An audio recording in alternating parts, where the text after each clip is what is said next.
Welcome. I invite you to gently close your eyes, breathe deeply, and allow your mind to float beyond the ordinary world. Tonight, we embark on a calm and peaceful journey through the universe. A journey where we explore not only the beauty of space, but also the delicate, sometimes dangerous realities that come with it. As your body rests, your mind will travel billions of miles into the stars. But there is no danger here, only calm learning, only gentle wonder. Space has always fascinated humans. From the earliest nights under the stars, people have looked upward, curious about what lies beyond. The moon, the planets, the bright dots of stars, each one calling out silently, waiting to be explored. Throughout history, men and women have built telescopes, crafted spacecraft, and launched missions to uncover the secrets of the universe. And while we have learned much, space still remains mostly unknown. A great silent ocean, filled with both breathtaking beauty and quiet danger. The question we will explore tonight is unusual, yet deeply interesting. What would happen to a human being if they were to die on every planet? How would each world in our solar system treat the fragile body of a visitor from Earth? What dangers would exist? What forces would act upon the human form? And why are planets so different from one another? In this journey, we will visit each planet slowly and peacefully, examining the ways they affect life and how they would end it, gently and scientifically. But do not be afraid. This is not a journey of fear. It is one of understanding, of curiosity, and of deep respect for the universe's power. The beauty of space lies not only in its endless wonders, but also in its reminders of how precious life truly is. Earth, our home, provides a balance so perfectly suited to us. The farther we travel from Earth, the more we appreciate its gentle design.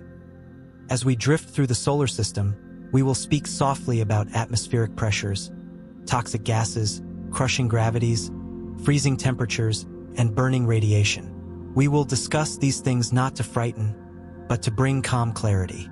You will not need to understand complex equations or advanced science. The explanations will be simple, slow, and peaceful, perfect for the curious mind that seeks to rest and learn at the same time. There is something strangely comforting in knowing how fragile life is. That knowledge brings peace. It reminds us of the miracle of simply breathing, of having a heartbeat, of existing on a planet that supports life with such care. And as you drift deeper into relaxation, we will explore not only facts, but also the quiet poetry of space. Its silence, its endless motion, its eternal patience. Every planet holds its own secret dangers. Some would freeze you in seconds. Others would crush you with invisible hands of pressure. Some would boil your blood, while others would slowly suffocate you in silence. And yet, beyond these facts, each planet also holds a beauty that words barely capture. Giant storms swirling for centuries. Rings of ice particles dancing in perfect balance. Moons glowing softly in eternal night. Distant suns rising over frozen plains. And stars, always stars, glittering like diamonds in an endless sea of black velvet. This is your safe place tonight. You are lying in peace, listening, floating gently as your mind walks among the planets. No harm will come to you here. Only knowledge, only wonder, only rest. Let the sound of my voice carry you as we pass slowly from world to world. First, we will begin with Earth itself, our home, the one planet we fully understand, the place where life blooms. And then, one by one, we will venture outward, to the barren moon, to fiery Mercury, to the choking clouds of Venus, to the cold deserts of Mars, to the gas giants Jupiter and Saturn, to the icy giants Uranus and Neptune, to distant Pluto, and beyond into the deep black of space itself. At every step, we will move gently. No sudden shocks. No harsh words. Only smooth descriptions, steady explanations, and the calm rhythm of the universe itself. You may drift into sleep at any time. And if you do, that is good. Your mind will continue the journey even as your body rests. Tonight, space welcomes you. It opens its doors and invites you to witness its power, its danger, and its grace. Together, we will explore what it would be like to die on every planet. Not in fear, but in peace. Because even in death, there is understanding. And in understanding, there is calm. Now, let us begin our journey. The Earth, our baseline. We now begin with the one world that we know best. The one place in the vast ocean of the universe where human life was designed to thrive. Our home, the Earth. As your body continues to rest, your mind floats gently over this beautiful blue planet, suspended in space like a jewel in the dark. Here, life exists not by accident, but because of an incredible balance of conditions that work together in perfect harmony.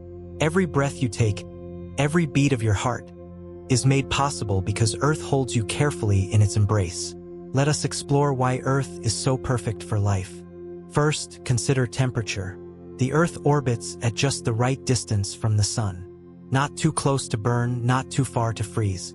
This delicate distance is often called the Goldilocks zone, a region where temperatures allow water to exist in liquid form. Water is the foundation of all life as we know it. Without it, we cannot survive. The average global temperature on Earth remains within a narrow range that supports complex life, from tiny bacteria to towering trees, from insects to human beings. Though seasons change and climates vary, the overall stability allows life to flourish. Next, we consider gravity. The Earth's gravity holds us gently to its surface, strong enough to keep our bodies grounded, but not so strong that it crushes us. At 9.8 meters per second squared, Earth's gravity keeps the oceans from drifting into space, allows the atmosphere to stay wrapped around the planet, and gives structure to our bones, muscles, and blood flow. Without this specific level of gravity, life would be very different. Our hearts would pump differently. Our cells would react to weightlessness. Even the simple act of standing or walking would become a challenge. Now let us softly drift into the atmosphere. The Earth's atmosphere is a protective blanket of gases that shields life from harm and supports every breath you take. This thin layer, made primarily of nitrogen and oxygen, regulates temperature, filters harmful radiation, and provides the oxygen needed for your lungs, your blood, and your brain. The atmosphere also scatters sunlight, painting blue skies by day and fiery reds at sunset. It carries clouds, rain, wind, and snow, all part of the life-giving cycle of water. Without the atmosphere, the Earth would be a silent, airless rock, bombarded by deadly rays from the sun. Above the atmosphere lies another guardian, the magnetic field. Generated by the Earth's spinning molten core, this invisible shield deflects solar winds and cosmic radiation that would otherwise strip the atmosphere away. Without the magnetic field, harmful charged particles from the sun would slowly erode the air, poison the surface with radiation, and make life nearly impossible. The magnetic field also gives us the gentle beauty of the auroras, green and purple lights dancing softly at the poles, as the charged particles meet the shield. But what would happen if any of these conditions changed, even slightly? If Earth were only a little closer to the sun, temperatures would rise sharply. Glaciers would melt, oceans would swell, and once fertile lands would become deserts. Crops would wither, animals would suffer, and human life would face heat too great to endure. If Earth moved slightly farther away, the world would grow colder. Ice would expand, oceans would freeze, and food would become scarce. Entire ecosystems would collapse under the weight of cold and hunger. If gravity were stronger, your own body would feel it first. Your muscles would strain under the added weight. Every step would become harder. Your heart would struggle to circulate blood against the pull. Bones would weaken and compress. Over time, life would grow smaller, denser, adapted to survive under heavy pressure. If gravity were weaker, everything would feel lighter. Muscles would weaken from lack of use. Bones would become fragile. Blood would pool in the upper body. Even simple movements would risk injury, and over many generations, human bodies might evolve into something entirely unfamiliar. If the atmosphere thinned, oxygen would grow scarce. Breathing would become labored. The heart would work harder. Brain function would decline as oxygen levels fell. If the atmosphere thickened, pressure would build, making it harder to breathe, forcing more work from the heart and lungs, and possibly crushing delicate tissues. If the balance of gases shifted, More carbon dioxide, less oxygen. Our bodies would slowly suffocate, growing dizzy, confused, and finally unconscious. Without the ozone layer, ultraviolet radiation would flood the surface, damaging skin, eyes, and DNA. Skin cancers would rise sharply. Crops would fail under the harsh rays. The ocean's tiny plankton, which form the foundation of the food chain, would die, starving larger creatures that depend on them. Life would spiral into extinction. Without the magnetic field, solar storms would hammer the planet with charged particles. Satellites would fail. Communications would break down. Power grids would overload. Radiation would seep into the atmosphere, slowly poisoning the air we breathe and increasing cancer risks for every living creature. Water, too, plays its silent part in Earth's perfection. Oceans cover over 70% of the surface, moderating temperatures, storing heat, and carrying life through complex currents. Rivers carve the land, bringing nutrients and fresh water to creatures on land. Rain cycles through clouds, nourishing plants, filling lakes, and supporting every living thing.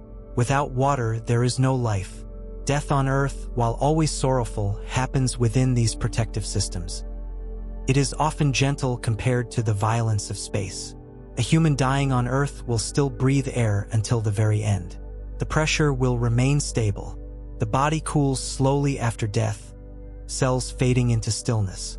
There is no violent decompression, no instant freezing or burning.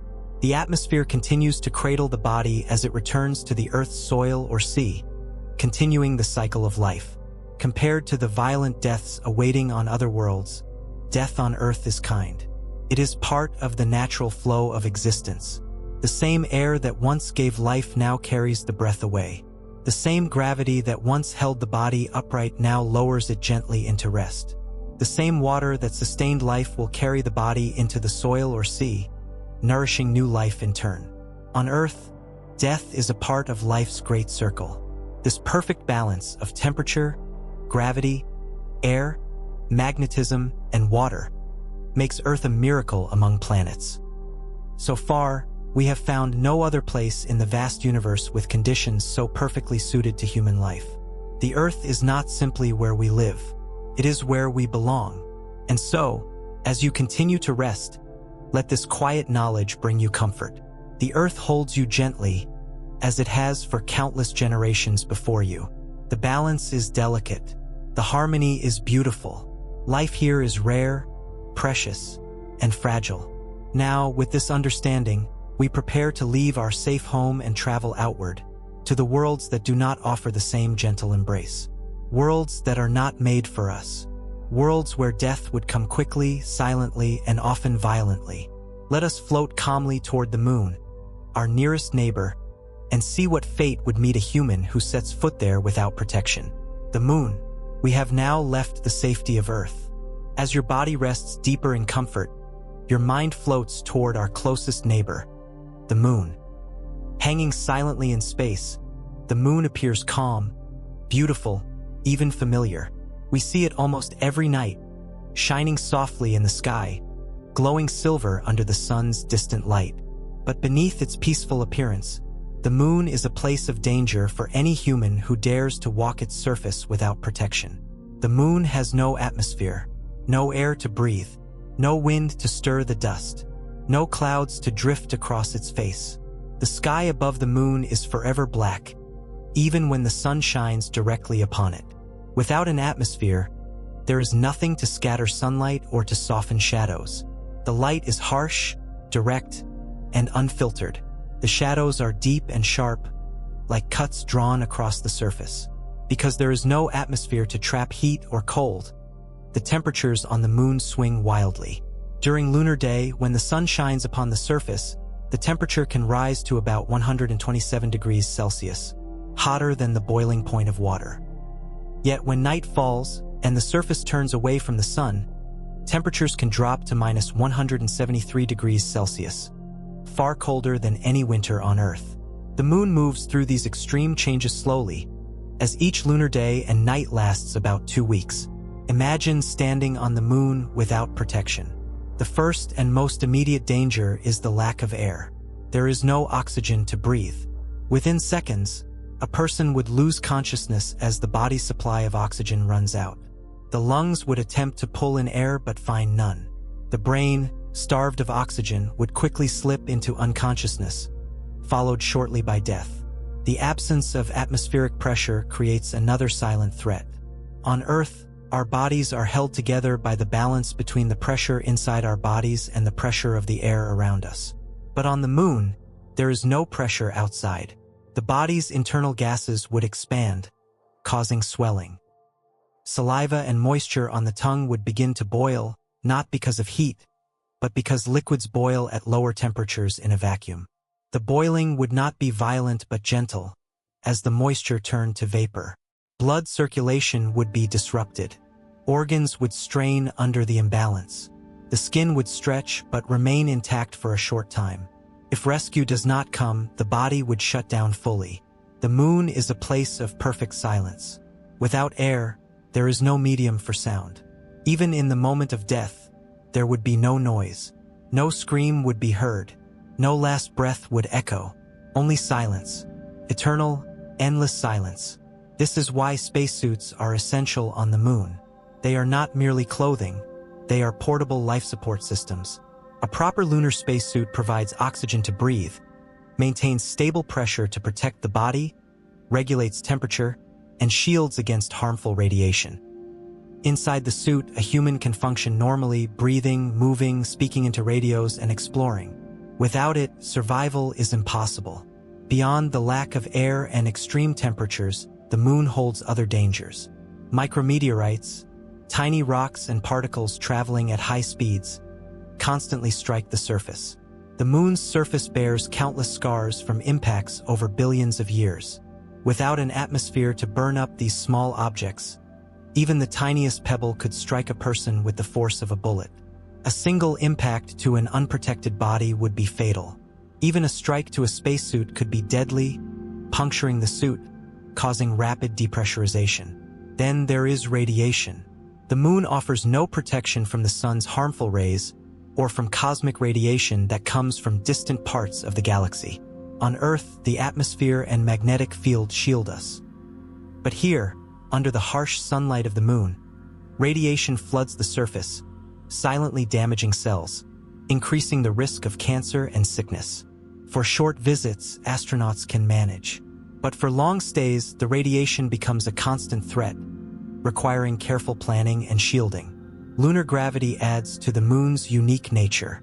The Moon's gravity is only about 1/6 that of Earth's. If you weigh 180 pounds on Earth, you would weigh only 30 pounds on the Moon. Walking feels like bouncing. Movements are slow and graceful. But the low gravity also affects the body in less visible ways. Muscles weaken without enough resistance. Bones lose density. The heart does less work to pump blood. Over time, the body would suffer if not carefully exercised and protected. And yet, despite all these dangers, the Moon remains beautiful. The gray and white surface glistens softly under the sun. Craters, mountains, and vast plains called Maria spread across the landscape, shaped by ancient impacts. The Earth itself rises in the black sky above the horizon, glowing blue and white, a sight seen only from the Moon, a reminder of home, floating far away. The Moon's surface is covered in fine dust called regolith. This dust is sharp, like tiny shards of glass, because it has never been smoothed by wind or water. It clings to spacesuits and equipment, creating challenges for astronauts, but also adding to the Moon's quiet, ancient beauty. A person dying on the Moon would experience a very different end compared to Earth. There would be no sound, no struggle against gravity. The body would float gently to the ground in slow motion. Without air to carry heat, the body would cool slowly during lunar night or overheat quickly under the harsh sun during lunar day. There would be no decay as we know it on Earth. Without bacteria or moisture, the body would remain unchanged for years, possibly centuries, perfectly preserved in the vacuum. In this still, silent place, time seems to stand still. The Moon holds no storms, no flowing water, no moving air. Simply exists, waiting, watching, silent through the ages. Its beauty lies in its stillness. As you rest and listen, know that the moon, while deadly, also reminds us of the great gift of Earth. Here, we can breathe, we can move, we can live without the need for heavy suits or careful calculations. The moon whispers this lesson silently each night as it hangs in our sky. Life is precious, fragile, and rare. Now, we continue our gentle journey. Moving closer to the sun. Ahead of us waits Mercury, a world of extreme heat and cold, where danger takes new and different forms. But do not worry, you are safe, resting peacefully, as we drift through the solar system together. Mercury. As you rest even deeper, your breathing slow and your mind open, we now drift closer to the heart of our solar system. Leaving behind the calm silence of the moon, we approach Mercury, the closest planet to the sun. In the great cosmic ballet, Mercury dances in tight circles around the sun, pulled constantly by its gravity, exposed more than any other planet to the raw, unfiltered power of our star. Mercury is a small world, only slightly larger than Earth's moon, yet it carries within it some of the most extreme conditions found anywhere in the solar system. It is a place where survival is not simply difficult, it is nearly impossible. Unlike Earth, Mercury has no significant atmosphere to speak of. There is no thick blanket of gases to trap warmth, to scatter light, or to soften the harshness of the sun's radiation. The planet is naked in space, directly exposed to the full force of solar energy and cosmic rays. Without an atmosphere to protect it, temperatures on Mercury swing to unimaginable extremes. During the long Mercurian day, when the sun rises and floods the rocky surface with direct, unfiltered light, temperatures can climb to nearly 430 degrees Celsius, hot enough to melt lead. The ground itself bakes under this intense heat, radiating energy back into the thin exosphere that barely is. But when the sun sets and night falls, the absence of an atmosphere means that heat escapes freely into space. Temperatures plunge rapidly to nearly minus 180 degrees Celsius, colder than any winter ever known on Earth. In a single Mercurian day-night cycle, the planet experiences both furnace-like heat and deep, freezing cold. Now, imagine for a moment that a human being were placed on Mercury without protection. What would happen to the body in this environment? The answer begins with the exposure to solar radiation. Without an atmosphere to filter ultraviolet rays, the sun's radiation strikes directly, burning unprotected skin almost instantly. The skin would blister and char within seconds under the harsh ultraviolet bombardment. The eyes, unprotected from the sun's blinding intensity, would be seared, causing immediate blindness. But the danger does not stop at the surface. As the skin burns, the tissues beneath begin to overheat. Internal organs are highly sensitive to temperature. The brain, the heart, the liver, the kidneys all begin to suffer as body temperature rises uncontrollably. Proteins within cells start to break down, blood vessels expand dangerously, and heat stroke overtakes the body within moments. Yet if one were to somehow survive the heat of day and remain until nightfall, an entirely different death would await. As darkness descends, the surface loses heat rapidly. The body, once burning, now begins to freeze. Exposed skin becomes stiff, the blood thickens, and extremities begin to freeze solid. Crystals of ice would form inside cells, rupturing them. Organs would shut down as blood flow ceases. The once overheated body would become frozen, stiff, and lifeless. The lack of atmospheric pressure on Mercury adds another layer of danger. Like the moon, Mercury's vacuum would cause bodily fluids, saliva, sweat, even the moisture in the eyes, to boil away in the vacuum of space, not from heat, but from the absence of pressure. The lungs would collapse, unable to pull in oxygen. Consciousness would fade rapidly due to lack of air, as the body swells slightly under the expansion of internal gases. Mercury's slow rotation makes these conditions even more extreme. One full day on Mercury, from one sunrise to the next, takes about 176 Earth days. This means that the surface is exposed to searing heat for weeks at a time, followed by weeks of freezing darkness.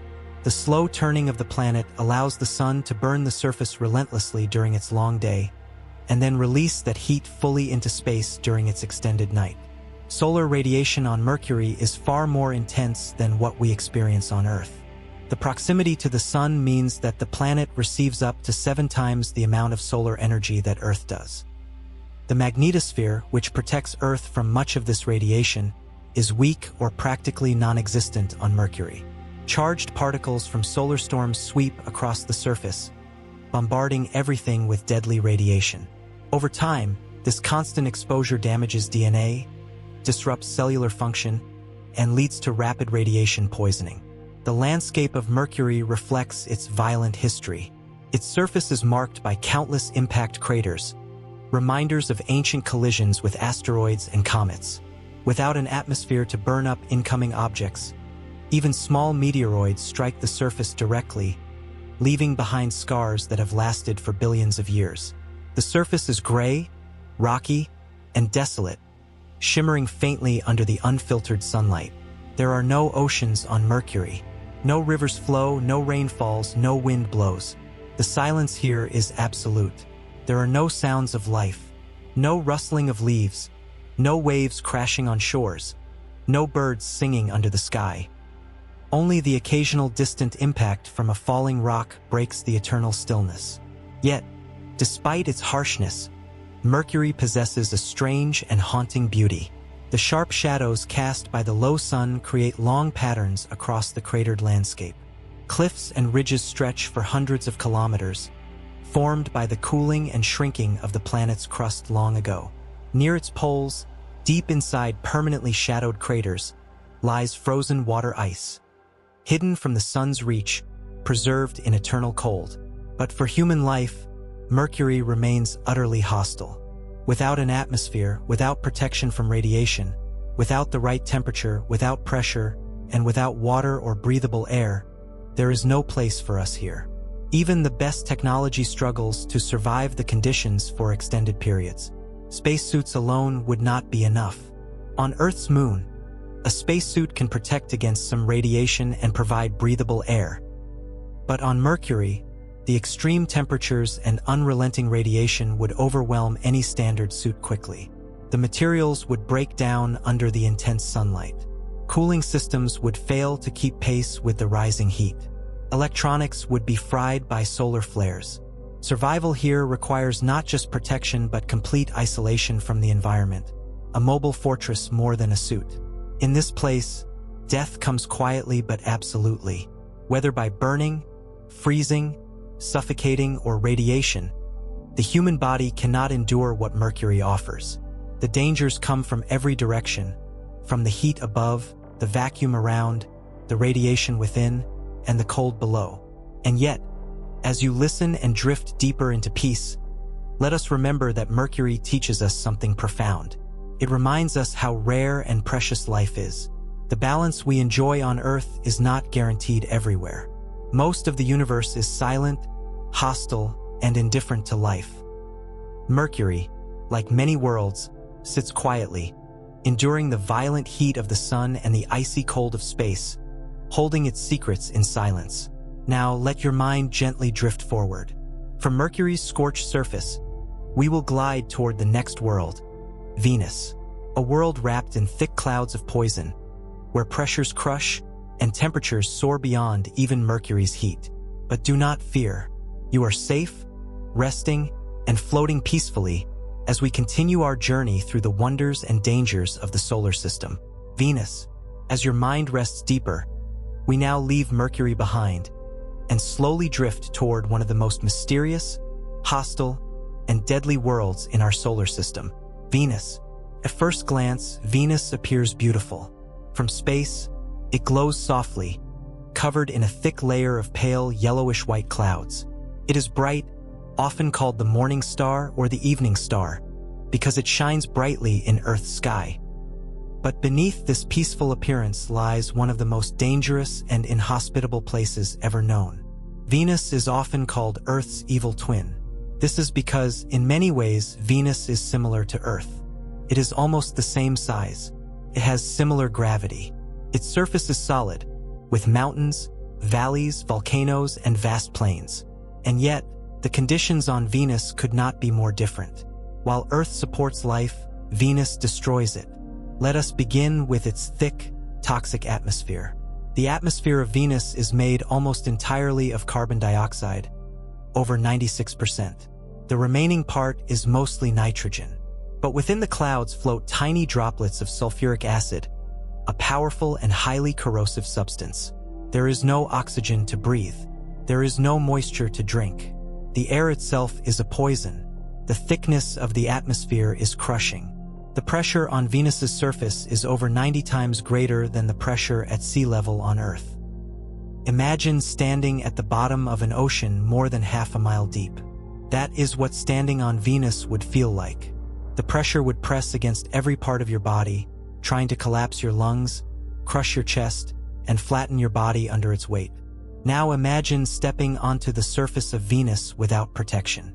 The moment you arrive, the thick atmosphere would press against you with tremendous force. Your lungs would collapse instantly, unable to expand. Breathing would be impossible. Your chest would cave in under the weight of the air. The pressure alone would be fatal within seconds. But the horror does not end there. The temperature on Venus is extreme. The surface temperature reaches over 470 degrees Celsius, hot enough to melt lead. Your skin would burn immediately upon exposure. The heat would overwhelm your nervous system. Your body's fluids would boil. Proteins in your body would break apart, cells would die instantly, and your brain would shut down from heat damage. Clothing, equipment, and even advanced protective suits would fail quickly under such extreme heat. But the atmosphere brings even more dangers. The sulfuric acid in the clouds would eat away at any exposed surface. Metals, glass, plastics, almost every material would corrode. Even robotic probes sent to Venus have only survived for short periods before their systems failed under the combined assault of heat, pressure, and acid. The Soviet Venera missions that landed on Venus in the 1970s and 1980s endured only for minutes to a few hours before being destroyed by the harsh environment. Venus's skies are filled with thick clouds that reflect sunlight, making the planet very bright from Earth. But beneath the clouds, little sunlight reaches the surface directly. The light that does reach the surface is filtered and dim, casting an orange, eerie glow across the rocky landscape. The air is so thick that standing on Venus would feel like being inside a dense, toxic fog. The clouds trap heat through a runaway greenhouse effect. This is why Venus remains so hot, day and night, year after year, with very little change in temperature. There is no relief from the heat, no cool nights, no gentle breezes. Venus rotates extremely slowly. One day on Venus, from one sunrise to the next, lasts about 243 Earth days. In fact, Venus rotates so slowly that its day is longer than its year.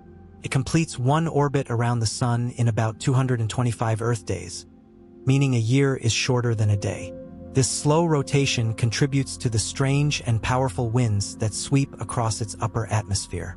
High above the surface, winds travel at hundreds of kilometers per hour, moving the thick clouds in a super-rotating pattern around the planet. Lightning flashes through the thick clouds, lighting up the poisonous skies.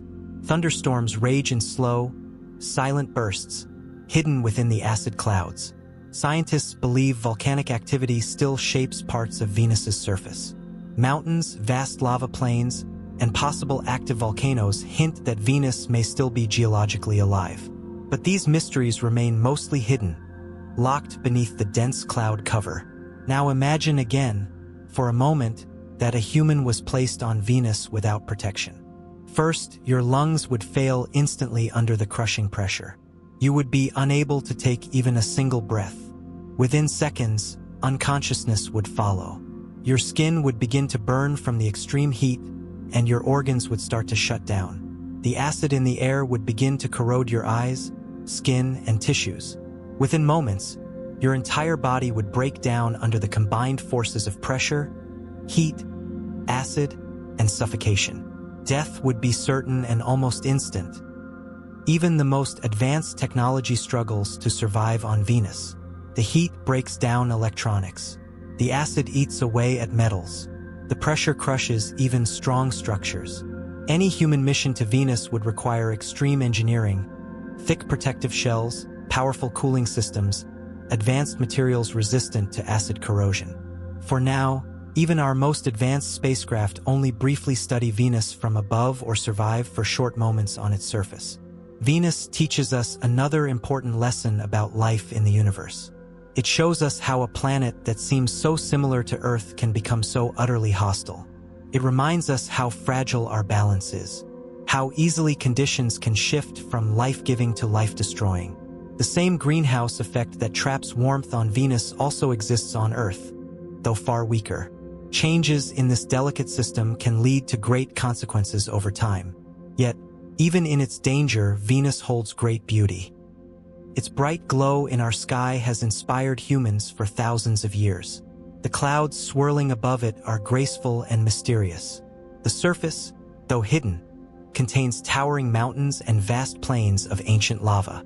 The planet turns slowly, wrapped in its thick blanket of gas, forever facing the harsh power of the sun.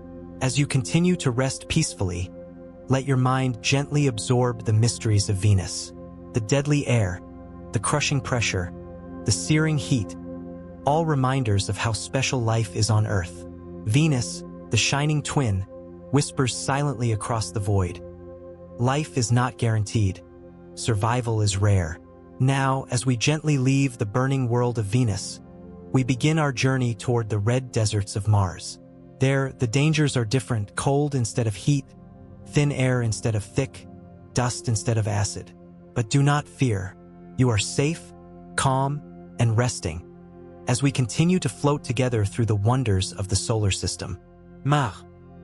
As your body remains calm and still, your breathing soft and even, we now drift away from the burning world of Venus and glide gently toward one of the most talked about planets in the solar system, Mars. Mars has long captured the imagination of humanity. We call it the Red Planet. Its surface glows with a warm, rusty hue, visible even to the naked eye from Earth. For generations, people have wondered if life could exist there. Scientists have dreamed of sending humans to live and work on its surface. But beneath its inviting appearance lies a world that presents silent but deadly challenges for any human visitor. Mars is smaller than Earth, with about half the size and about 1/10 of its mass. Its gravity is weaker, only about 38% of Earth's. You would feel lighter here. Walking would feel effortless. Jumping would carry you farther than you are used to. But this lighter pull also affects the body in less obvious ways. Over time, muscles weaken, bones lose strength, and the heart works differently. Yet gravity is not the greatest threat on Mars. The true dangers come from its air, its cold, its dryness, its radiation, and its silent storms. Mars has an atmosphere, but it is very thin. The air pressure at the surface is less than 1% of what we experience on Earth. The atmosphere is made up mostly of carbon dioxide, about 95%, with small amounts of nitrogen and argon. There is almost no oxygen. If you were to step onto Mars without protection, the first thing you would notice is the absence of air. You would try to breathe, but there would be nothing to draw into your lungs. Your body would gasp for oxygen that is not there. Within seconds, you would lose consciousness as your brain starves of oxygen. Death would follow shortly after. The thin air also creates a dangerous pressure difference. On Earth, your body is supported by the pressure of the air around you.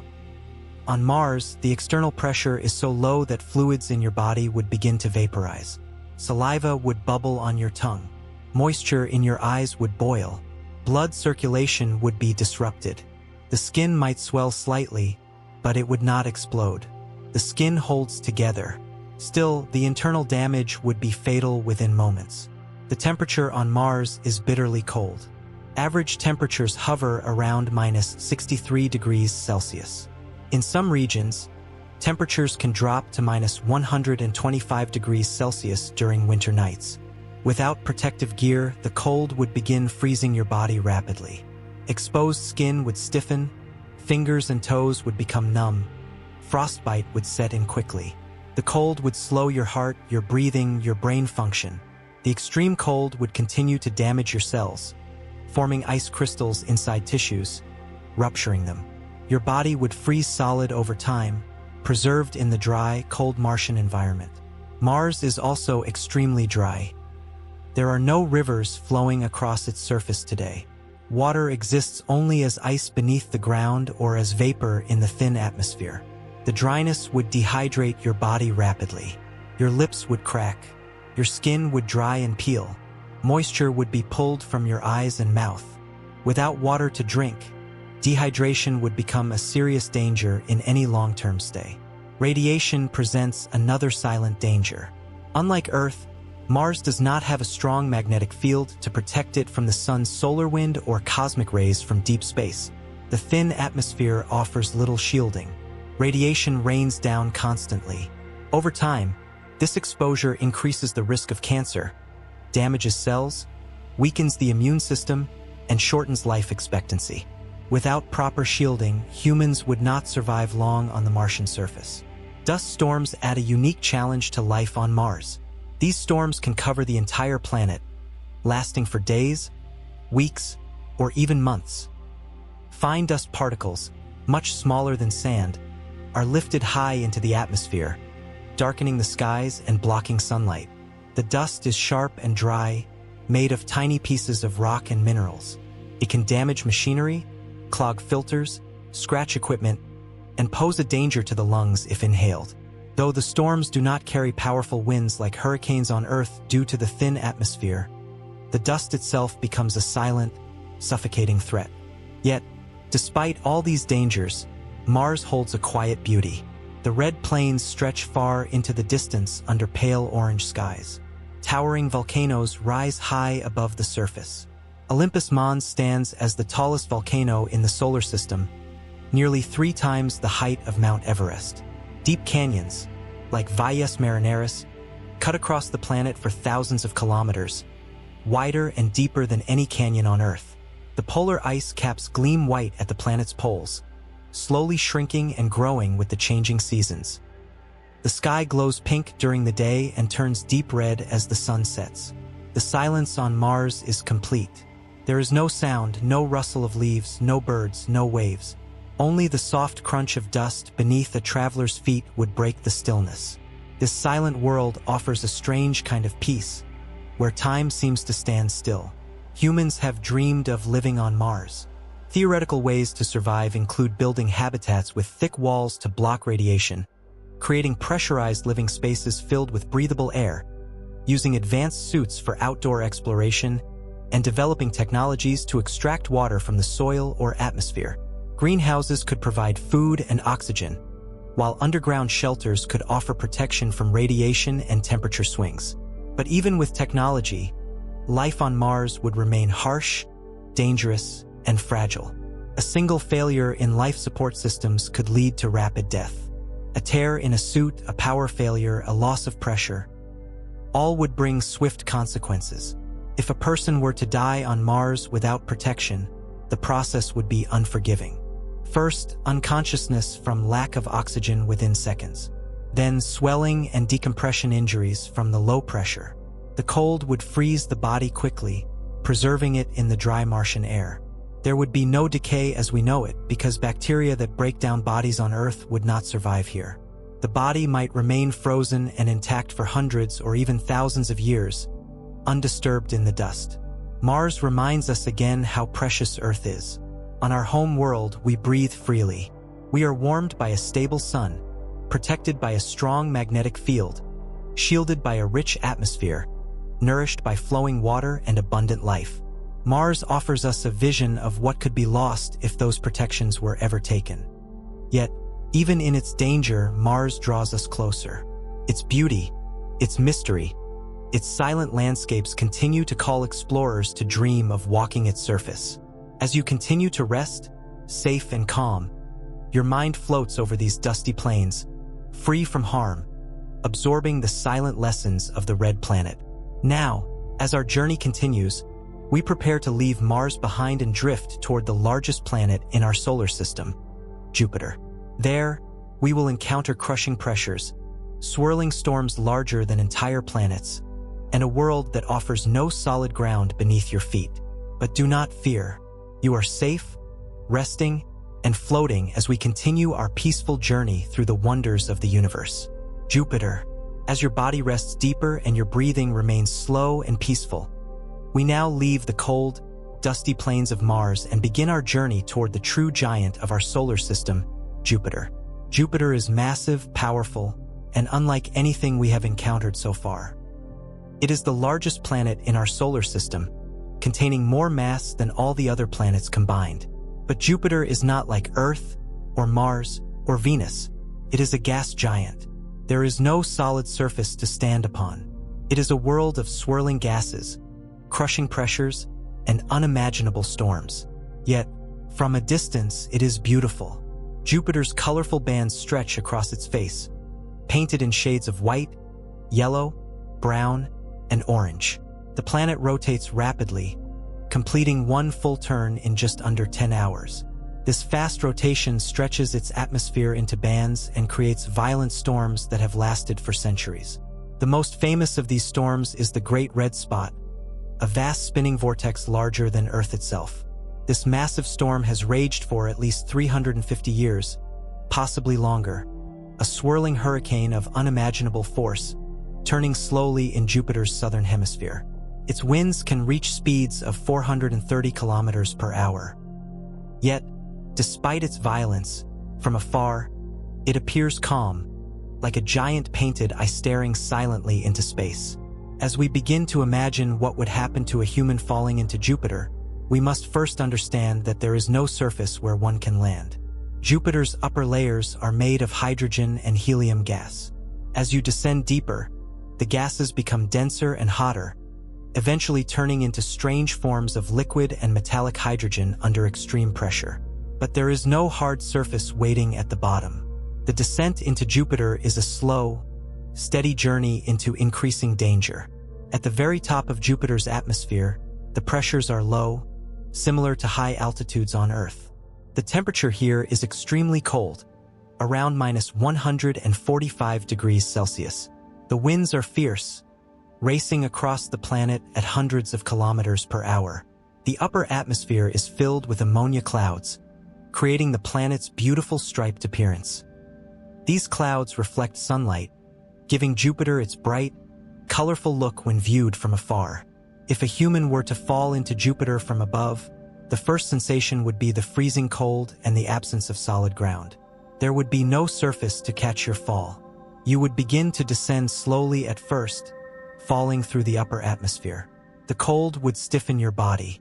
Moisture in your lungs, eyes, and skin would begin to freeze.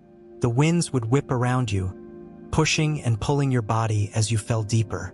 As you continue to descend, the pressure begins to rise.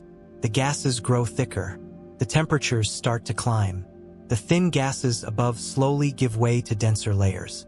You would feel the increasing weight of the atmosphere pressing against you from all directions. The further you fall, the more intense the pressure becomes. Your lungs would collapse. Your body would be squeezed tighter and tighter. Bones would begin to fracture. Organs would be crushed under the immense weight.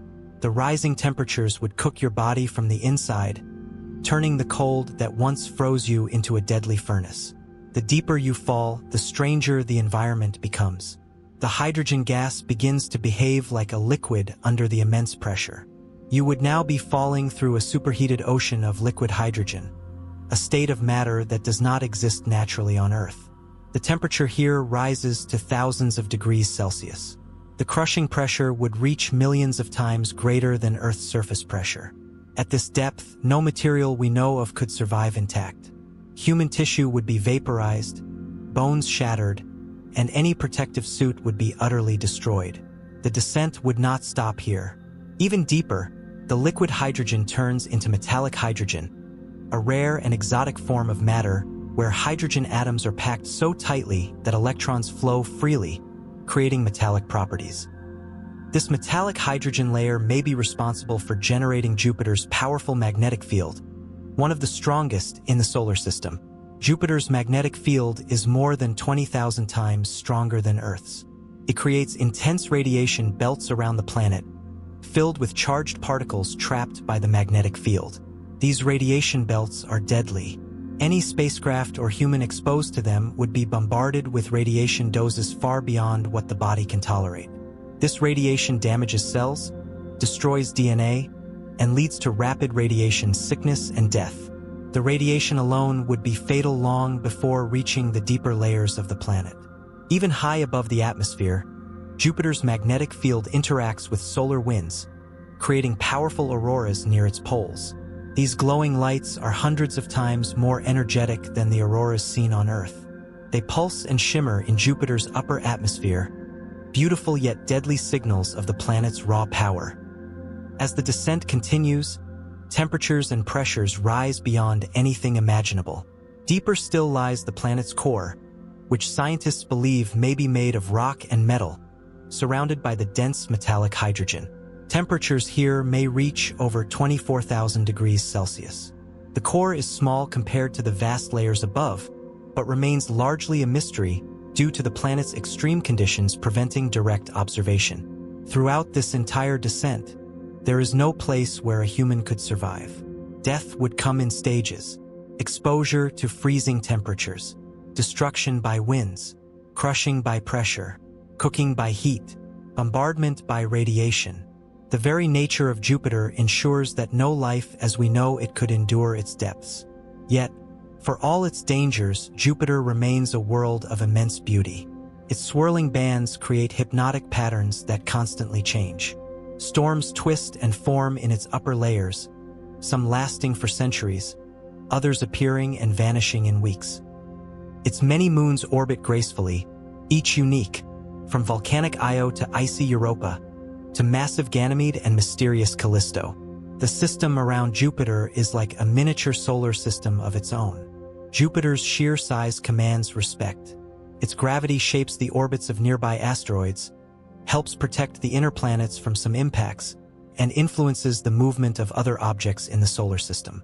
The planet acts like a cosmic shield, sweeping up debris that might otherwise threaten Earth. As you rest and listen, imagine floating safely far above Jupiter, watching its clouds roll and shift. You are safe, far from the crushing depths, simply observing its majestic power from a peaceful distance. The great red spot spins slowly, silently, a massive storm that has endured for centuries. The bands of clouds ripple like waves frozen in time, carrying the silent echoes of powerful forces beneath. Jupiter reminds us of the scale and power of the universe. It shows us how planets can form not to support life, but to display the raw, unfiltered strength of nature itself. It humbles us, yet fascinates us, inviting our minds to drift over its bands and storms while remaining forever distant from its deadly embrace. Now, as our journey continues, we leave the mighty giant behind and drift outward toward another massive world, Saturn, where its rings shine brightly in the darkness of space. There, new dangers and new wonders await, but you remain safe, calm, and resting as we continue this peaceful voyage across the solar system. Saturn, as your breathing remains slow and steady, and your body sinks deeper into calm rest, we leave behind the mighty Jupiter and begin drifting toward one of the most iconic and visually stunning planets in our solar system, Saturn. Saturn stands out in the night sky like a cosmic jewel, its wide and beautiful rings stretching across the dark backdrop of space.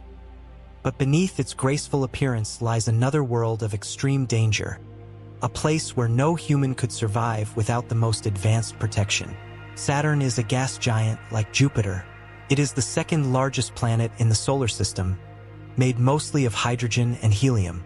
From a distance, Saturn appears soft, wrapped in pale shades of yellow, beige, and gold.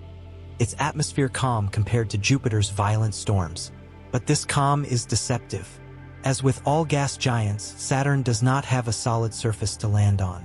If a human were to approach Saturn and fall into its atmosphere, the descent would lead into increasing layers of gas, crushing pressure, rising temperatures, and toxic conditions. At the uppermost layer of Saturn's atmosphere, temperatures are extremely cold, dropping to around -178 degrees Celsius. The air is made primarily of hydrogen with small amounts of helium, methane, and ammonia. The moment you entered Saturn's atmosphere without protection, The absence of oxygen would cause you to suffocate almost instantly. You would lose consciousness within seconds, as your brain starved of oxygen. As you continued to fall, the temperature would begin to rise slowly, but steadily. The pressure would build gradually as you descended deeper into Saturn's thick atmosphere. Your body would start to feel the increasing weight of the gases surrounding you. The low pressures at first would freeze your skin and tissues.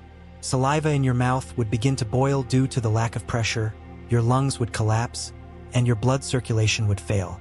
The deeper you fall, the pressure rises exponentially. As you descend further into Saturn, you would encounter layers of ammonia clouds, then deeper clouds of ammonium hydrosulfide, and even deeper water clouds. These cloud layers are stacked like invisible floors, each one marking a deeper and more dangerous part of Saturn's thick, gaseous envelope. The atmosphere becomes thicker, denser, and hotter the farther you fall. Your body would be crushed slowly, your bones cracking under the growing pressure, your organs compressing into smaller and smaller spaces. The pain would not last long, as unconsciousness would take you early, but the crushing forces would continue their work until your body ceased to exist in any recognizable form. As the descent continued, temperatures would soar to thousands of degrees Celsius, and the gases would behave more like liquids than gases due to the extreme pressure. Eventually, you would enter a region of metallic hydrogen, where hydrogen atoms are so densely packed that the gas becomes metallic and conducts electricity. This metallic hydrogen may be responsible for generating Saturn's magnetic field, though its field is weaker than Jupiter's. Still, Saturn's magnetic field is powerful and traps radiation that would bombard any nearby human or spacecraft. The radiation exposure would add yet another layer of danger, damaging cells and DNA rapidly, leading to radiation sickness and death long before the crushing depths finish the job.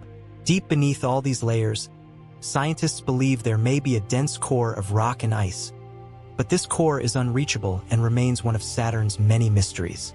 There is no true surface where one can land or stand. Every level of descent brings new forms of destruction. While Saturn's atmosphere is deadly, it is Saturn's rings that make it one of the most breathtaking sights in the solar system. These rings extend outwards for hundreds of thousands of kilometers but remain remarkably thin, often only tens of meters thick. They are made of countless particles, ranging in size from tiny grains of dust to chunks as large as mountains. These particles are composed primarily of water ice, with small amounts of rock and dust mixed in. The rings reflect sunlight, making them shine brightly against the blackness of space. The origin of the rings remains a topic of scientific debate. Some believe they may be the remnants of shattered moons or comets that were torn apart by Saturn's gravity. Others suggest they could have formed from leftover material during the planet's early formation. Regardless of their origin, the rings remain both beautiful and deadly. If a human were somehow floating within the rings, the danger would not come from crushing pressure or poisonous gases, but from the countless icy particles traveling at high speeds. Even a tiny piece of ice striking a human body at these speeds would be like being hit by a bullet, causing immediate and fatal damage. There is no safe space within the rings themselves. Beyond the rings, Saturn's system includes more than 80 known moons, each unique in its own way. Among these moons, one stands out as the most fascinating and possibly the most habitable beyond Earth: Titan. Titan is Saturn's largest moon and the second largest moon in the solar system. Titan possesses a thick atmosphere, something rare among moons. Its atmosphere is made mostly of nitrogen, with small amounts of methane and other gases. The air pressure on Titan's surface is actually greater than Earth's, about 1.5 times higher. This pressure would not crush you. In fact, you would not need a pressurized suit to survive the pressure itself. You would, however, need protection from the extreme cold and the lack of oxygen. The surface temperature on Titan hovers around -179 degrees Celsius. Any exposed skin would freeze solid within seconds. The absence of oxygen means you would still suffocate without a breathing system. The cold would freeze your lungs, blood, and tissues almost instantly if exposed. Titan's surface features lakes, rivers, and seas, but these are not made of water. Instead, they contain liquid methane and ethane, hydrocarbons that remain liquid at these frigid temperatures. Falling into one of these lakes would not feel like water but like plunging into extremely cold and toxic chemicals. Your body would freeze rapidly, and the chemicals would begin to interact with your tissues, causing chemical burns and poisoning. The sky on Titan is orange, the clouds thick, and the light dim. The sun appears much smaller and weaker from this distance. Yet, Titan possesses a strange, haunting beauty. Its landscape includes dunes, mountains, and valleys carved by methane rains. The possibility of life existing in some form on Titan has intrigued scientists for years. If humans ever attempted to colonize Titan, they would need insulated habitats with oxygen supplies, heating systems, and protection from the cold and hydrocarbons. Despite its challenges, Titan remains one of the most promising locations for human exploration beyond Earth. But without proper equipment, death would come quickly on Titan. Suffocation, freezing, and chemical poisoning would all take hold within moments of exposure. Saturn and its moons teach us once again about the delicate balance required for life. While the gas giant itself offers nothing but crushing pressure, extreme heat, and violent radiation, its rings dazzle us with their beauty, and its moons hint at possibilities for the future. As you rest peacefully, your mind floats gently past the shining rings, through the quiet moons, and over the pale clouds of Saturn. You remain safe, calm, and distant from the dangers below, simply observing this majestic world from the comfort of your imagination. Now, as we leave Saturn behind, we drift farther into the outer reaches of the solar system, toward the icy worlds of Uranus and Neptune. New dangers await, but you remain calm, at peace, and safe as we continue this quiet journey together through the great expanse of space. Uranus. As you continue to rest deeply, your breathing steady and peaceful, we now leave the familiar worlds behind and drift even farther into the outer solar system, toward a place colder, stranger, and even more mysterious. We arrive at Uranus. Uranus is often overlooked, quietly spinning at the edge of the solar system, far beyond the warmth of the sun. But this world offers its own strange and deadly beauty. Uranus is classified as an ice giant, different from the gas giants Jupiter and Saturn.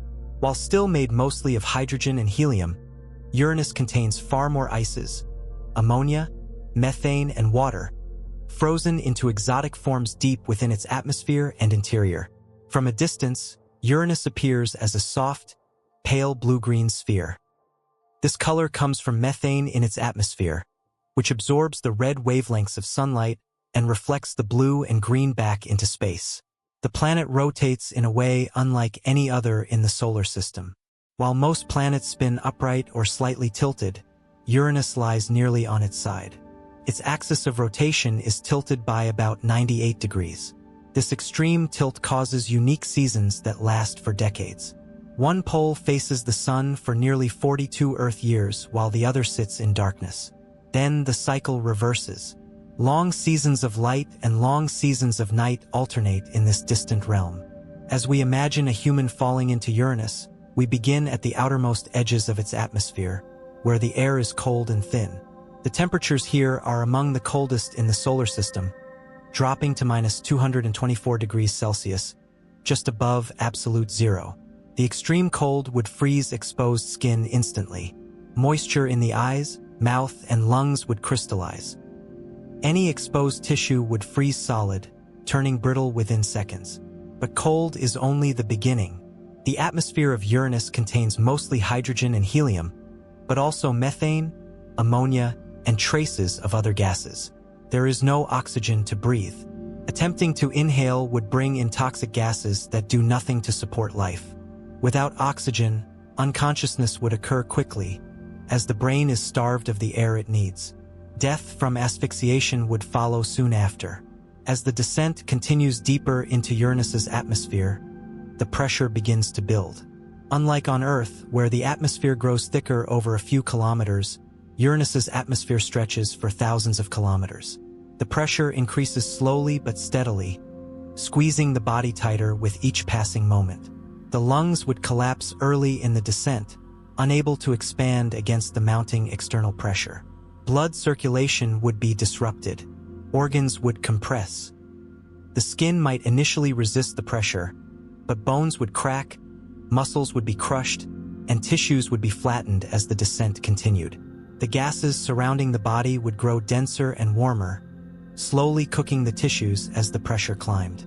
Deeper into the planet, the hydrogen, helium, methane, and ammonia begin to mix and behave more like fluids than gases. The atmospheric density continues to increase, and the temperature rises sharply. The body would be crushed further, no longer resembling its original form. The heat would cook remaining tissues, while the extreme pressure would break molecular structures apart. As you descend even farther, the ammonia and methane condense into strange exotic liquids, adding more pressure and more heat to the falling body. Temperatures continue to rise into thousands of degrees Celsius, while pressure mounts to millions of times that of Earth's surface. Deeper still, Uranus may contain a superheated ocean of ionic water, ammonia, and methane, hot, dense, and conductive. This exotic ocean may generate faint magnetic fields and internal heat, though much remains unknown about the planet's deepest layers. Here, the pressure and temperature would completely erase any remaining physical structure of a human body. Molecules would disassemble under the force. There would be no solid ground to reach, no place to land, only endless layers of crushing, burning chemical chaos. While the interior of Uranus is deadly, its upper atmosphere also presents serious threats before any descent even begins. Winds on Uranus reach up to 900 kilometers per hour. These extreme winds sweep across the cloud tops in powerful bands, circling the planet. The winds carry clouds of methane, ammonia, and hydrogen, forming subtle patterns visible from space. The winds themselves are cold, but their speeds would tear unprotected bodies apart. Clothing would be stripped away, limbs would be twisted, and the body would be shredded by the force of the wind long before reaching deeper layers. The combination of extreme winds, toxic gases, freezing temperatures, and growing pressure would kill a human within seconds of exposure. The planet's unusual rotation creates another deadly challenge. Because Uranus spins on its side, its seasons are extreme and long-lasting. One hemisphere faces continuous sunlight for decades while the other remains in darkness. This slow seasonal change affects wind patterns, cloud structures, and atmospheric stability. The exact dynamics of Uranus's weather remain mysterious. Its sideways tilt may have been caused by a massive collision long ago, knocking the planet over during its formation. That ancient impact forever altered Uranus's orientation and seasonal behavior. Despite all its dangers, Uranus remains strangely beautiful. Its soft blue-green hue glows gently in the distance, framed against the darkness of deep space. Faint rings circle the planet, made of dark, narrow bands of dust and ice, far less bright than Saturn's rings but elegant in their simplicity. The rings are difficult to see, but they add to the planet's quiet grace. Uranus has 27 known moons, each named after characters from the works of Shakespeare and Alexander Pope. These moons orbit silently, far from the planet's deadly depths. Miranda, Ariel, Umbriel, Titania, and Oberon each carry their own strange features: craters, cliffs, canyons, and frozen plains, all locked in the cold vacuum of the outer solar system. While humans could not survive on Uranus, robotic missions may one day explore its atmosphere and moons more closely. Advanced probes might dive into the upper layers, gathering data on composition, winds, and temperature before succumbing to pressure.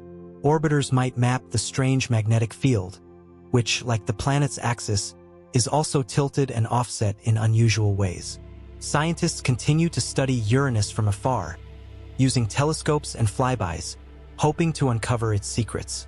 For now, Uranus remains a quiet sentinel at the edge of the solar system, a place of silence, cold, and deadly forces wrapped in soft blue light. As you rest peacefully, your mind floats gently above this distant world, far from its dangers, simply observing its quiet beauty. The swirling methane clouds, the gentle rings, and the slowly spinning sphere offer a calming vision, even as they conceal a realm no human could ever endure. Now, As our journey continues, we leave Uranus behind and glide even farther into the darkness, approaching the distant and final planet of the solar system, Neptune. There, we will encounter even fiercer winds, colder temperatures, and yet another world of deep mystery. But you remain safe, calm, and at peace, resting gently as we continue this quiet voyage through the wonders of the cosmos. Neptune, as your body continues to rest deeply, your breathing soft and slow, we now drift farther still into the distant darkness of the outer solar system. We have passed the warm heart of the sun, we have passed the rocky inner worlds, we have crossed beyond the gas giants and ice giants already visited, and now we approach one of the most distant major planets known to humanity, Neptune. Neptune is a world shrouded in mystery, wrapped in deep blue hues that glow softly against the black backdrop of space. From this distance, the sun is nothing more than a bright star, its warmth barely reaching these frozen reaches. Neptune is the 8th planet from the sun and, at this moment in history, it stands as the farthest known planet in our solar system. It is an ice giant, much like Uranus, but with important differences that make it even more extreme, more hostile, and more fascinating. Neptune holds the title of being the coldest planet in the solar system. While the upper reaches of Uranus are slightly colder at times, Neptune's average temperatures, dynamics, and violent atmosphere combine to make it uniquely dangerous. The average temperature here plunges to -214 degrees Celsius, or about -353 degrees Fahrenheit. In this bitter cold, every molecule of water vapor would freeze instantly. Any exposed human skin would be frozen solid in a fraction of a second. Breath would crystallize as vapor left the lungs. Eyes would freeze shut. Muscles would seize as the blood froze within veins and arteries. The cold alone would be enough to ensure that no human could survive here unprotected. Yet the cold is only the beginning of Neptune's dangers. As we move gently toward Neptune's upper atmosphere, we encounter a planet that is anything but still. Neptune possesses some of the fastest winds in the entire solar system. Winds here can reach speeds of over 1,200 miles per hour, or nearly 2,000 kilometers per hour.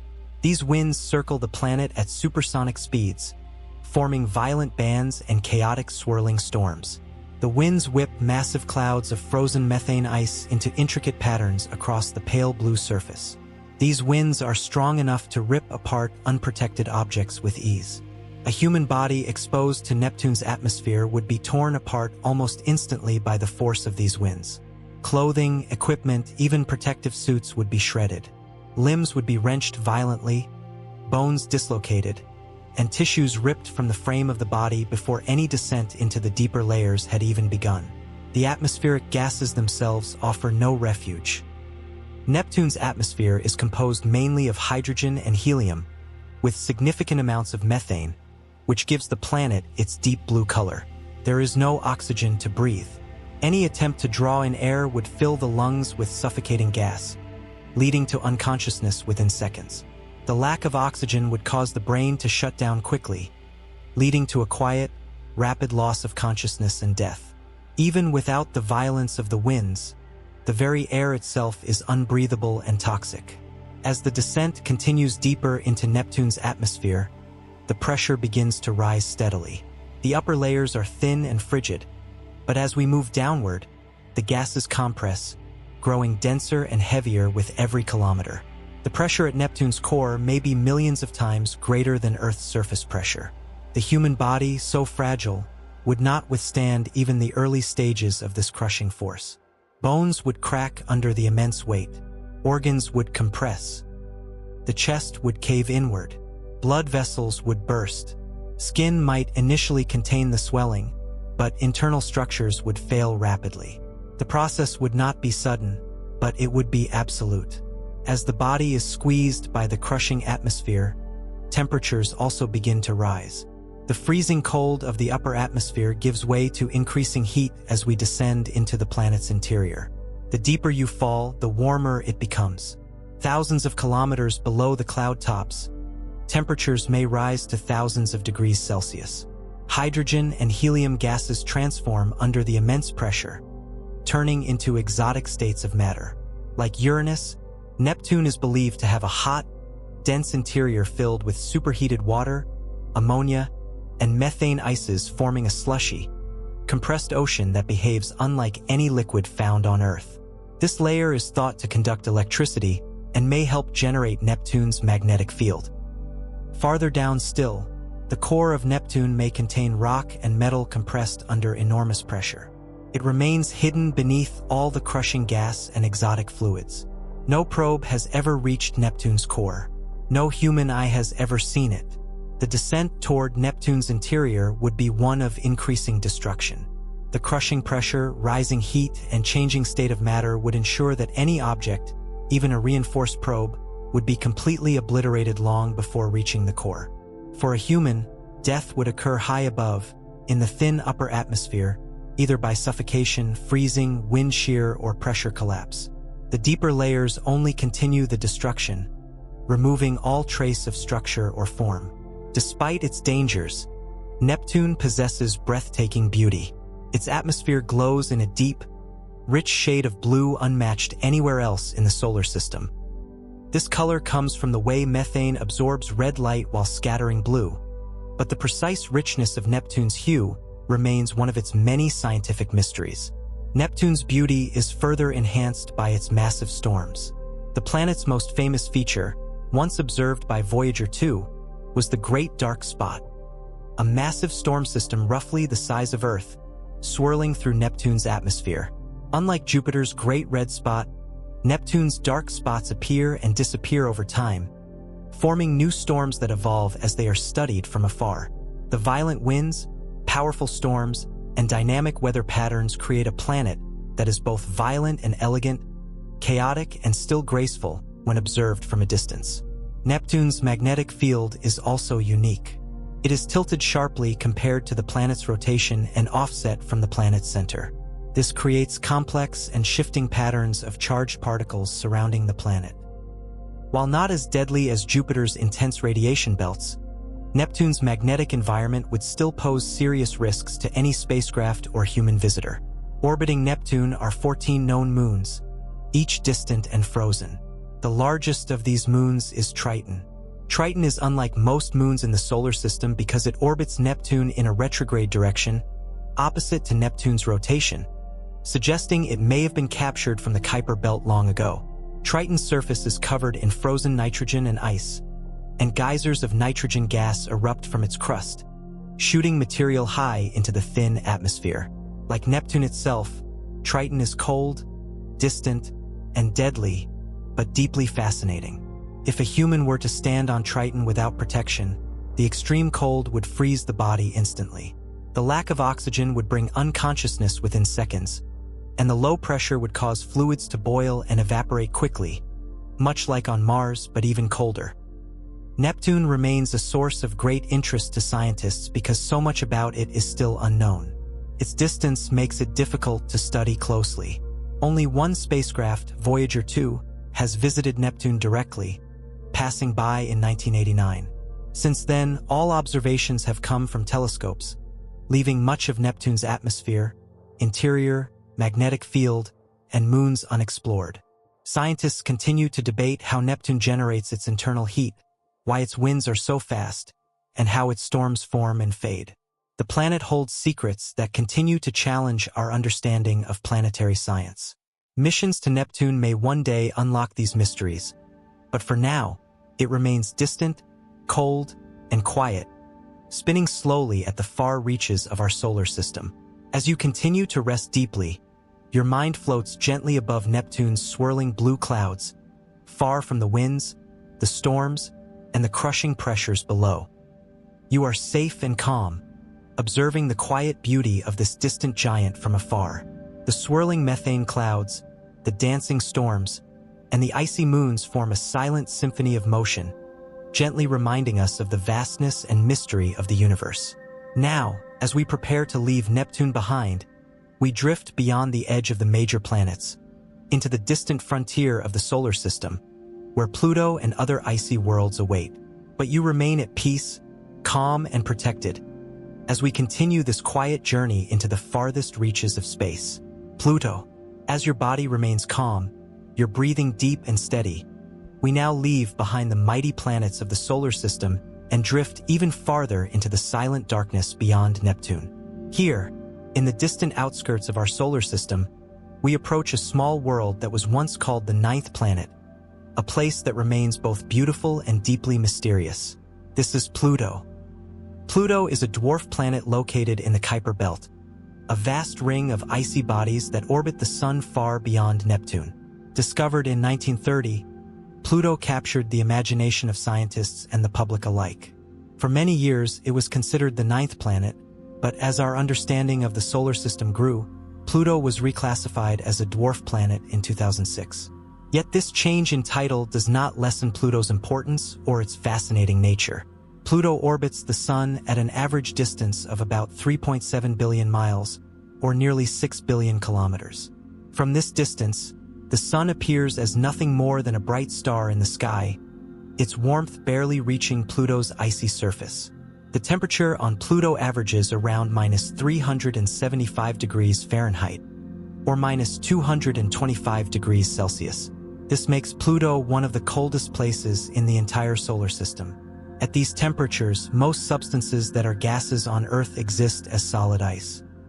Nitrogen, methane, and carbon monoxide, which are gases in our atmosphere, form frozen plains, mountains, and glaciers on Pluto's surface. If a human were to arrive on Pluto without protection, the dangers would be immediate and absolute. The atmosphere is extremely thin, composed mostly of nitrogen with small amounts of methane and carbon monoxide. There is no oxygen to breathe. Attempting to inhale would result in suffocation within seconds. The brain would be starved of oxygen almost instantly, leading to rapid unconsciousness. The thin atmosphere also offers no meaningful pressure. On Earth, our bodies are supported by the atmospheric pressure around us. On Pluto, the air pressure is nearly a vacuum. This lack of pressure would cause bodily fluids near the surface, such as saliva and moisture in the eyes, to vaporize immediately. The boiling would not be from heat but from the absence of pressure. The sensation would be disorienting and brief, as consciousness fades quickly in the absence of breathable air. The freezing cold of Pluto adds another layer of danger. Exposed skin would freeze almost instantly. The moisture in the skin's outer layers would crystallize, forming frost across the body. The cold would rapidly penetrate deeper tissues, causing muscles to stiffen and blood to freeze within arteries and veins. Ice crystals would form inside cells, puncturing cell walls and causing irreversible damage. Fingers, toes, ears, and the nose would freeze first, followed quickly by the core of the body. Breathing, even if possible, would draw in air far too cold for the lungs, causing internal frostbite within seconds. The heart would slow as the blood thickens, eventually stopping as circulation fails. Within a short time, the entire body would be frozen solid, locked in the icy grip of Pluto's extreme environment. The freezing process on Pluto would differ from freezing on Earth. On Earth, freezing usually occurs from external cold acting over time. On Pluto, the absence of warmth, combined with the vacuum and thin atmosphere, would draw heat out of the body extremely rapidly. The skin would turn pale, then white as frost forms. The body's surface would stiffen and become brittle, eventually freezing entirely through. Because of the lack of atmospheric moisture, the body would not decay as it would on Earth. Instead, it would remain preserved, frozen and unchanged for centuries, perhaps even for millions of years, provided no external forces disturbed it. Despite these harsh conditions, Pluto presents a haunting and beautiful landscape. Its surface is a mixture of frozen nitrogen plains, towering mountains made of water ice, and vast glaciers of frozen methane. One of its most famous features is the heart-shaped region known as Tombaugh Regio, named after Clyde Tombaugh, who discovered Pluto. This bright, smooth area consists of nitrogen ice that flows slowly over time, much like glaciers on Earth, creating a surface that appears young and dynamic. Pluto's mountains rise as high as 11,000 feet, or over 3,000 meters, made of water ice so cold and hard that it behaves like rock. The sky above Pluto is dark, but faintly lit by the distant sun and occasional light reflecting off its largest moon, Charon. Pluto's thin atmosphere expands and contracts as it moves closer to or farther from the Sun during its long elliptical orbit. When closer to the Sun, frozen gases on the surface sublimate into gas, forming a thin, temporary atmosphere. As Pluto drifts farther away, the atmosphere freezes and falls back onto the surface like snow. This constant cycle of freezing and thawing creates subtle changes across its icy plains and hills. If a human were somehow able to stand on Pluto in a fully protective suit, they would see a world of soft light and gentle colors. The ground would crunch beneath their feet, composed of frozen nitrogen, methane, and water ice. The horizon would appear slightly curved due to Pluto's small size. The sky would remain mostly black, with distant stars twinkling and the faint glow of the sun casting long, weak shadows. Occasionally, one might see the large moon Charon rising or setting, its surface features faintly visible even from a distance. But without a protective suit, standing on Pluto would mean instant death. The cold, lack of oxygen, vacuum-like atmosphere, and freezing process would ensure that survival is impossible. Pluto's moons add to its fascination. The largest, Charon, is so big relative to Pluto that they are often considered a double dwarf planet system. Charon's surface is covered in water ice and displays massive canyons and ridges, hinting at a complex geological past. The other smaller moons, Styx, Nix, Kerberos, and Hydra, orbit silently, distant and frozen, barely large enough to be seen clearly from Earth. Pluto continues to captivate scientists and the public. The New Horizons spacecraft, which flew by Pluto in 2015, revealed stunning images and data, showing us the incredible complexity of this small world for the first time. Its icy plains, strange mountain ranges, and thin atmosphere surprised researchers, opening new questions about how such a distant, small planet can remain geologically active. The mysteries of Pluto remind us how much we still have to learn about the outer solar system. Its existence challenges our understanding of planetary formation, composition, and activity in these cold regions far from the Sun. As you continue to rest deeply, your mind floats above Pluto's icy surface, far from its deadly cold and silent dangers. You remain safe, warm, and calm, observing the distant heart-shaped plains, the glistening mountains, and the dark skies above. The beauty of Pluto lies not in its ability to support life, but in its quiet elegance, frozen in time at the edge of the solar SY. Its existence challenges our understanding of planetary formation, composition, and activity in these cold regions far from the Sun. As you continue to rest deeply, your mind floats above Pluto's icy surface, far from its deadly cold and silent dangers. You remain safe, warm, and calm, observing the distant heart-shaped plains, the glistening mountains, and the dark skies above. The beauty of Pluto lies not in its ability to support life, but in its quiet elegance, frozen in time at the edge of the solar system. Now, as we prepare to leave Pluto behind, we continue our journey outward into the dark frontier beyond the planets, where even stranger worlds, distant stars, and deep mysteries await us. But for now, you remain peaceful, calm, and safe as we continue this quiet voyage across the silent expanse of space, the Sun. As you continue to rest deeply, your breathing gentle and calm, we now leave the distant cold of Pluto behind and begin our return toward the center of our solar system, toward the greatest source of light, warmth, and energy that makes life on Earth possible. We approach the Sun. The Sun is the heart of our solar system, the great engine that powers every world we have visited so far. Its gravity holds the planets in place. Its light fuels the growth of plants. Its energy warms the Earth, drives the weather, and sustains life. Yet, while the Sun gives life from afar, it remains utterly deadly up close. The Sun is a massive ball of plasma, composed mostly of hydrogen and helium, undergoing constant nuclear fusion at its core. Its diameter stretches over 1.3 million kilometers, or more than 860,000 miles. Its mass accounts for over 99.8% of all the mass in the entire solar system. It is not solid. It is not a surface where one can stand. It is a sphere of seething, churning, superheated gas, its outer layers constantly in motion, radiating unimaginable heat and energy into space. As we imagine approaching the sun, even from a great distance, the dangers begin long before one ever reaches its outer layers. At the distance of Mercury, over 57 million kilometers away, the sun already delivers enough heat and radiation to create the extreme conditions we have previously discussed. But as you move closer, the intensity increases rapidly. The heat becomes overwhelming. Radiation floods every corner of space. The temperature of the sun's surface, called the photosphere, reaches about 5,500 degrees Celsius, or nearly 10,000 degrees Fahrenheit. This is the part we see shining in the sky. But above the photosphere lies the chromosphere and corona, layers that rise to temperatures of millions of degrees.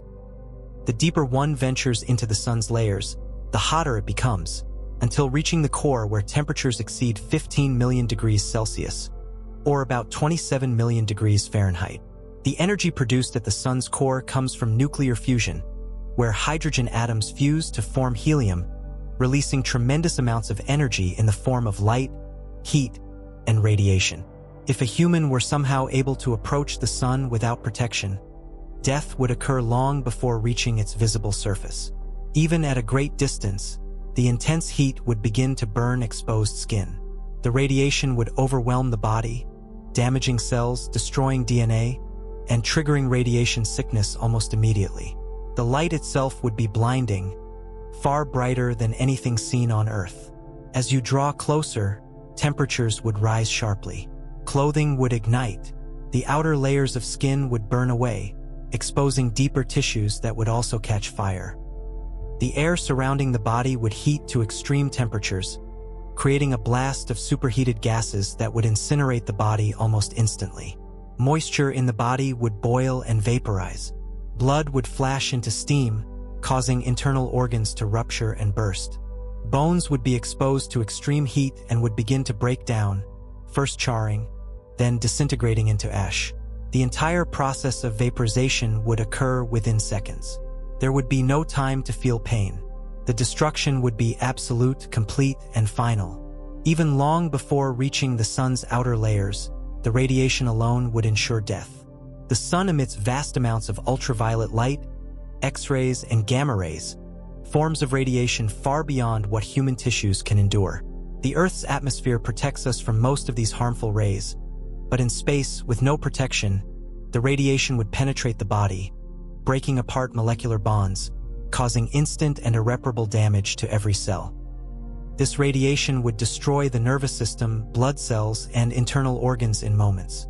The body would not survive long enough to be physically incinerated. The radiation would begin its work even before heat finished the job. The sun's surface, while appearing smooth from Earth, is a roiling sea of plasma. Massive convection currents carry hot gases upward from the interior.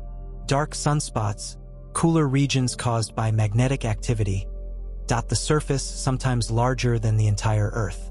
Solar flares erupt from the surface, releasing bursts of energy that travel millions of kilometers into space. Coronal mass ejections send massive clouds of charged particles into the solar system, sometimes reaching Earth and disrupting satellites and power grids. The magnetic field of the sun twists and snaps, driving these powerful outbursts in complex cycles. If you could descend into the sun's layers, the environment would become even more extreme. The deeper you go, the higher the pressure, as the weight of the sun's own mass presses inward.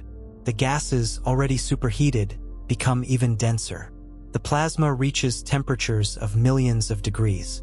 The fusion reactions at the core release energy that takes hundreds of thousands of years to make its way to the surface, moving slowly outward through the radiative and convective zones.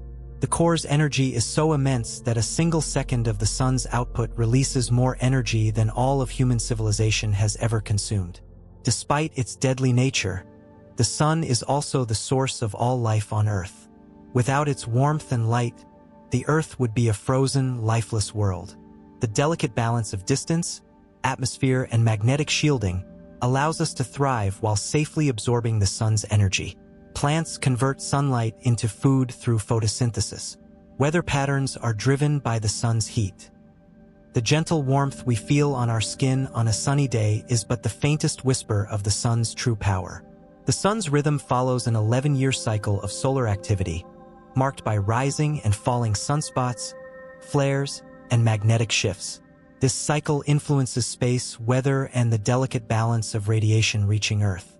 The sun has existed for over 4.6 billion years and will continue shining for several billion more before exhausting its hydrogen fuel. One day, far in the future, it will expand into a red giant, engulfing the inner planets, and eventually shed its outer layers to form a beautiful planetary nebula, leaving behind a dense white dwarf to cool slowly over time. As you rest deeply, your mind floats safely far from the sun's deadly heat, observing its glowing surface from a safe distance. The swirling plasma, the bright prominences, the gentle pulses of energy create a mesmerizing and calming vision. The sun's deadly nature exists alongside its life-giving beauty. It is both destroyer and sustainer, a constant reminder of the power and balance that govern our existence. Now, as we leave the sun behind, we prepare to drift farther out, beyond the familiar planets, into the distant frontier of space itself, where the void of open space holds its own quiet dangers and silent wonders. You remain calm, safe, and peaceful, floating gently as we continue this journey across the vastness of the universe. Asteroids.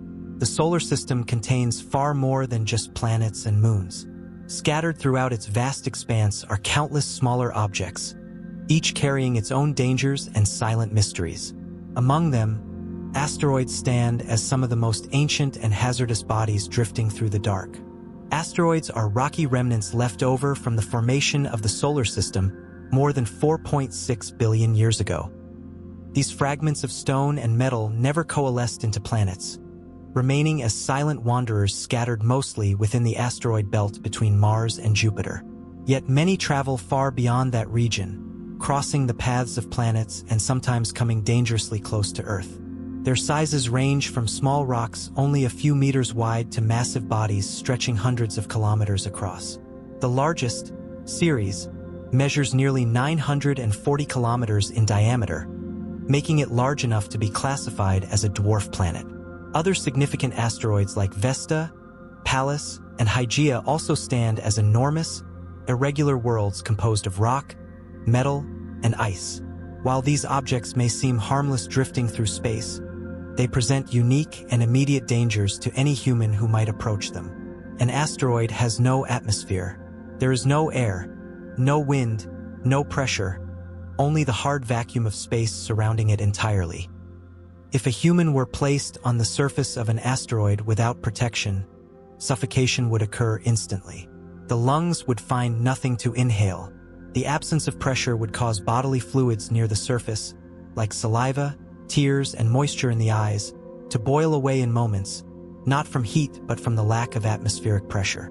This process would not be violent but would begin quietly and almost immediately after exposure.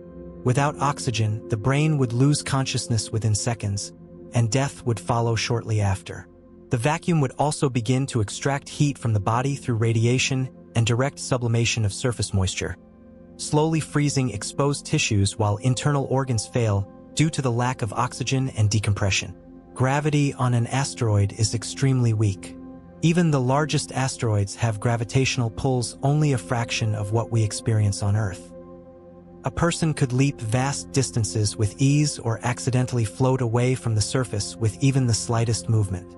On small asteroids, gravity might be so weak that a human would not remain anchored at all without specialized equipment to hold them down. Movements must be slow and deliberate to avoid drifting uncontrollably into space. Any fall or misstep could easily result in being lost forever in the emptiness of the void. The weak gravity also means that these bodies do not have enough mass to hold an atmosphere or retain heat. Their surfaces are exposed directly to the harsh environment of space. Temperature extremes are another danger. Without an atmosphere to regulate heat, the temperature on an asteroid's surface can swing dramatically. When exposed to direct sunlight, surfaces can heat to hundreds of degrees Celsius, while areas in shadow can plunge to hundreds of degrees below zero. These extremes would quickly damage or destroy any unprotected human tissue. The side exposed to the sun would burn, while the shaded side would freeze, subjecting the body to violent thermal stress that would tear tissues apart. Beyond the dangers posed to individuals, asteroids represent a catastrophic threat to entire planets.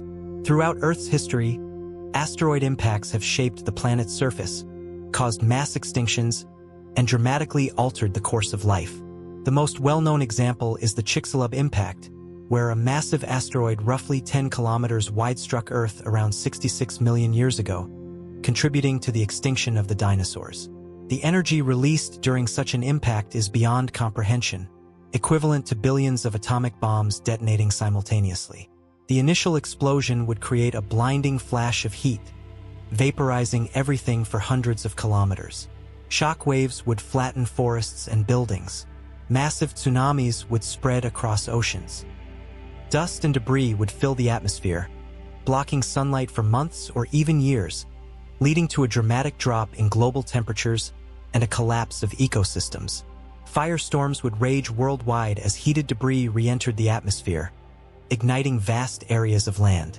The aftermath of such an impact could result in a nuclear winter-like scenario, plunging the world into darkness and cold, wiping out species unable to adapt to the sudden change.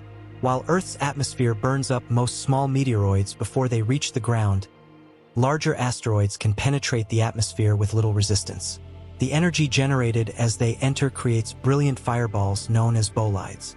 If large enough, these objects impact the surface with devastating results, forming craters that remain for millions of years.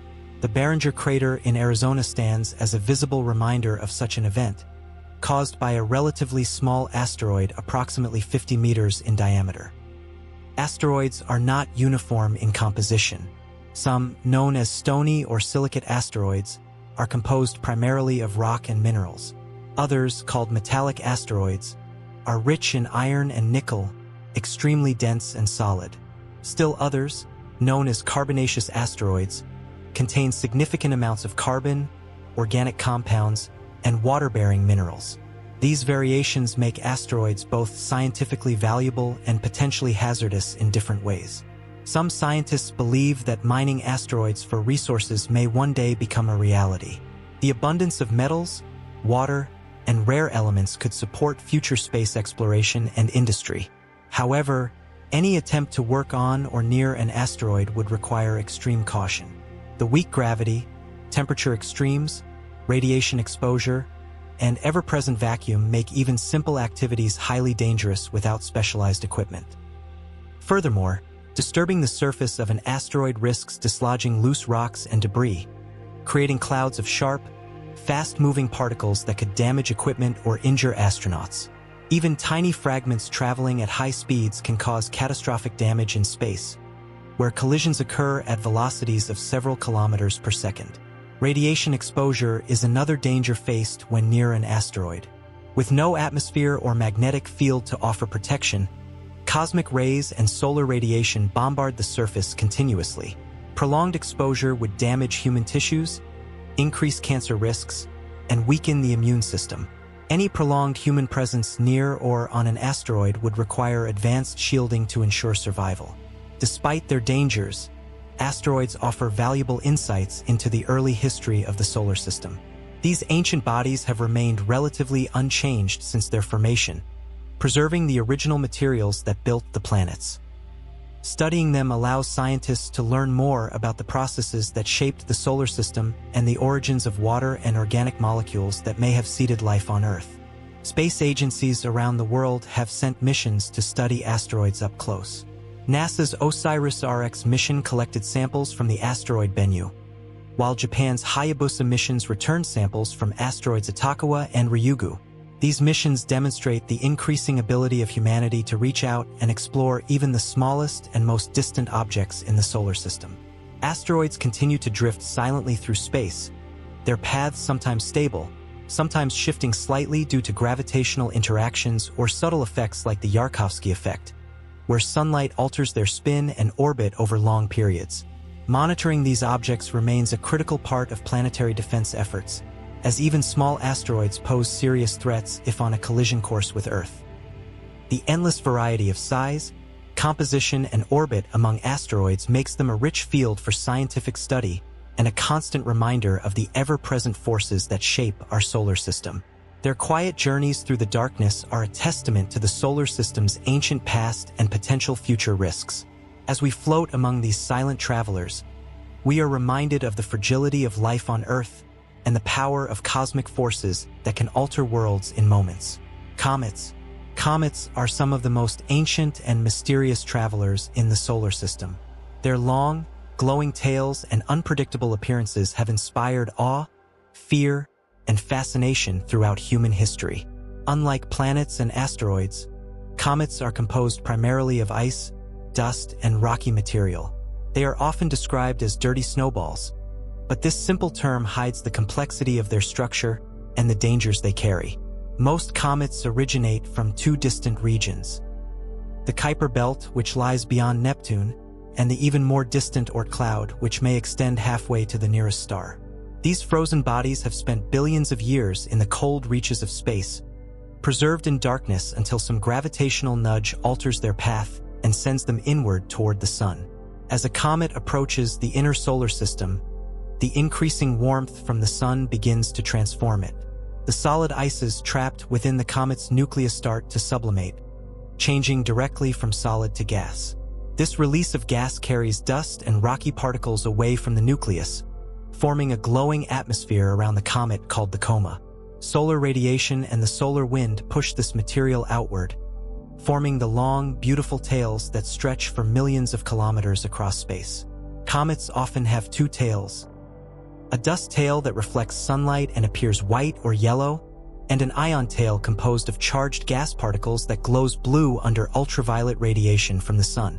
These tails always point away from the sun, regardless of the comet's direction of travel, shaped by the constant pressure of the solar wind. If a human were to approach a comet without protection, the dangers would begin immediately. The vacuum of space surrounds the comet entirely. There is no atmosphere to breathe. Any attempt to inhale would result in instant suffocation as the lungs fill with nothingness. Consciousness would fade within seconds from lack of oxygen.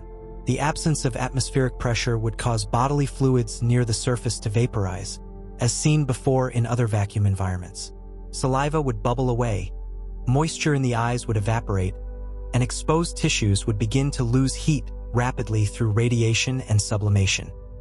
The body would freeze slowly in the shadowed regions and burn quickly under the unfiltered sunlight. The temperature extremes near a comet are severe. When close to the sun, the surface facing the star can heat to hundreds of degrees Celsius, while shaded regions remain frigid, hundreds of degrees below zero.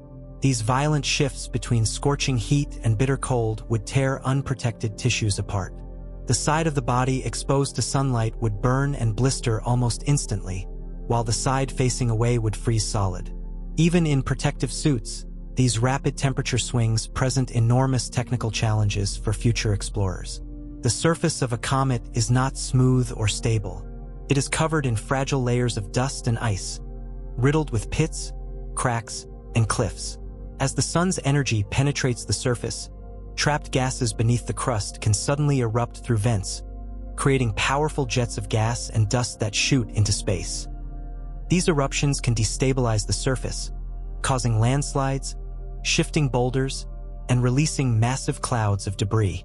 Standing on a comet would be perilous even with full protection. The constant activity beneath the surface creates unpredictable hazards that could erupt without warning. Gravity on a comet is extremely weak due to I. A human could easily leap dozens of meters into the air or accidentally float away with a small misstep. Any movement must be carefully controlled to avoid losing contact with the surface. Once separated from the comet, there would be little hope of returning without propulsion systems. The weak gravity also means that the released gas and dust can escape easily, forming the coma and tails that stretch far beyond the comet itself. Radiation exposure remains a constant danger. With no atmosphere or magnetic field to shield from cosmic rays and solar radiation, any human presence near a comet would require extensive protection to avoid cellular damage, radiation sickness, and long-term health effects. The combination of vacuum, radiation, extreme temperatures, Surface instability and unpredictable outbursts makes comets one of the most dangerous places for humans to approach. Despite these dangers, comets are valuable scientific targets. They are ancient relics from the early solar system, preserving materials that have remained largely unchanged since the time of planetary formation. Studying comets allows scientists to investigate the original building blocks of the planets and potentially the origins of water and organic molecules on Earth. Some theories suggest that impacts from comets billions of years ago may have delivered much of the water and complex molecules necessary for life to begin on our planet. Space missions have already ventured to comets, revealing their complex nature. The European Space Agency's Rosetta mission famously landed the Philae probe on the surface of Comet 67P/Churyumov-Gerasimenko, providing detailed images and data about its surface and composition. NASA's Deep Impact mission studied Comet Tempel 1 by releasing a projectile to observe the material beneath its surface. These missions demonstrate both the scientific value and the extreme technical challenges of exploring these fragile, dangerous bodies. As comets pass close to the Sun, their activity increases dramatically. The outgassing intensifies, tails grow longer and brighter, and spectacular displays can sometimes be seen from Earth with the naked eye. However, as they retreat back into the outer solar system, the sunlight diminishes, activity ceases, and the comet returns to a state of frozen dormancy, waiting for its next close encounter. Some comets break apart entirely during these close approaches, torn apart by solar heat, gravitational forces, or internal stresses, leaving behind trails of debris that sometimes create meteor showers when Earth passes through their remnants. Throughout history, comets have been viewed as omens, messengers, or harbingers of change. Their sudden and unpredictable appearances in the night sky inspired both wonder and fear among ancient peoples. Today, they remain symbols of the ancient past, their glowing tails cutting through the darkness like silent travelers carrying secrets from the birth of the solar system. The beauty of a comet lies in its fragile existence. Born from frozen darkness, ignited by the light of the sun, and slowly fading once more into the void. Each comet is a brief and spectacular chapter in the endless story of the solar system's evolution. They remind us of the delicate balance of cosmic forces and the profound contrasts between creation and destruction. Mons, Europa, Enceladus, Ganymede. Among the many worlds orbiting the giants of our solar system, several moons stand out as some of the most intriguing, dangerous, and scientifically exciting places ever discovered. These moons, Europa of Jupiter, Enceladus of Saturn, and Ganymede of Jupiter, offer both deadly environments for human life and the tantalizing possibility of hidden oceans beneath their icy shells. Each world holds its own mysteries, challenges, and silent threats for anyone daring to explore them. Europa orbits Jupiter at a distance of roughly 670,000 kilometers, locked in Jupiter's immense gravitational grip. Its surface appears smooth and bright, covered in a thick shell of ice that reflects much of the sunlight that reaches it. But this icy crust hides one of the most exciting features in the solar system: a subsurface ocean of liquid water. Tidal forces from Jupiter's gravity flex Europa's interior, generating heat that keeps this ocean from freezing solid. Scientists estimate that Europa's subsurface ocean may contain more water than all of Earth's oceans combined. This ocean, sealed beneath kilometers of ice, may hold the necessary conditions for life, but for any human attempting to visit the surface, survival would be impossible without advanced protection. The temperature on Europa's surface averages around -160 degrees Celsius. The cold would freeze any exposed skin instantly. The thin atmosphere, composed mostly of oxygen, is far too thin to breathe. Attempting to inhale would bring suffocation in seconds.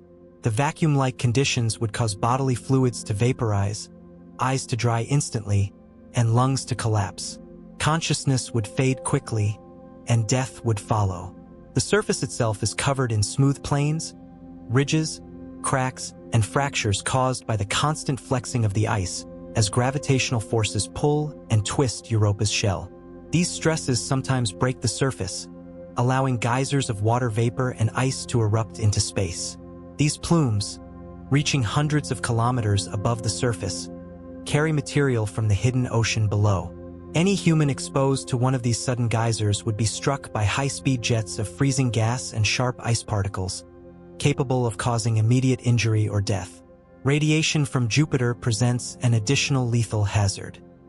Jupiter's magnetic field traps intense radiation belts, far stronger than Earth's. Europa is deeply embedded in this radiation field. Without substantial shielding, a human on Europa's surface would receive a fatal dose of radiation within hours. Long-term exposure is not survivable. Every moment spent on Europa would require heavy shielding to protect the body cells from destruction. Beneath the ice, the subsurface ocean may be warmed by hydrothermal vents on the ocean floor, creating environments where life could potentially exist. Microbial organisms, or even more complex forms of life, may live in these dark, alien waters, feeding on chemicals rising from the planet's interior. But for now, this hidden world remains out of reach, locked beneath the thick ice, protected by an environment too extreme for humans to endure unprotected. Enceladus orbits Saturn at a distance of approximately 238,000 kilometers. Smaller than Europa, Enceladus measures only about 500 kilometers in diameter, yet it has become one of the most fascinating objects in the solar system. Like Europa, Enceladus possesses a global subsurface ocean beneath its icy shell, kept liquid by tidal heating caused by Saturn's gravity. The surface temperature is even colder than Europa's, averaging around -198 degrees Celsius. The surface of Enceladus is brilliant white, covered in clean ice that reflects nearly all sunlight. Craters, cracks, and ridges mark the frozen plains, while massive fractures known as tiger stripes near the South Pole serve as vents for powerful geysers. These geysers eject water vapor, ice particles, and organic molecules into space, forming a plume that extends far beyond the Moon's surface and contributes material to Saturn's E-ring. For any human attempting to visit Enceladus, death would come swiftly without protection. The cold would freeze exposed tissues instantly. The lack of atmosphere would cause suffocation in seconds. The vacuum would boil away fluids, freeze skin, and collapse the lungs. Any encounter with the plumes would expose a human to blasts of high-velocity ice particles, capable of causing catastrophic injury. Like Europa, Enceladus sits within a radiation field, though weaker than Jupiter's, but still dangerous for prolonged exposure. Shielding would be mandatory for any human presence. The potential for life beneath Enceladus's ice draws great scientific interest. The plumes contain organic molecules, suggesting that hydrothermal activity at the ocean floor may create conditions similar to those found near Earth's deep-sea vents, where life thrives without sunlight. If life exists here, it may take forms never before seen, adapted to the dark, pressurized depths beneath the ice. Yet, reaching these depths remains far beyond our current capabilities. Ganymede, the largest moon in the solar system, orbits Jupiter at a distance of about 1.07 million kilometers. It is larger than the planet Mercury, measuring over 5,200 kilometers in diameter. Ganymede is unique among moons because it possesses its own magnetic field, generated by a partially liquid iron core. This field interacts with Jupiter's immense magnetosphere, creating complex magnetic interactions. Ganymede's surface is a mixture of dark regions filled with craters and lighter regions marked by grooved terrain caused by tectonic activity. The surface temperature averages around -163 degrees Celsius. Like Europa and Enceladus, Ganymede also contains a subsurface ocean, possibly consisting of multiple layers of liquid water and ice stacked beneath its crust.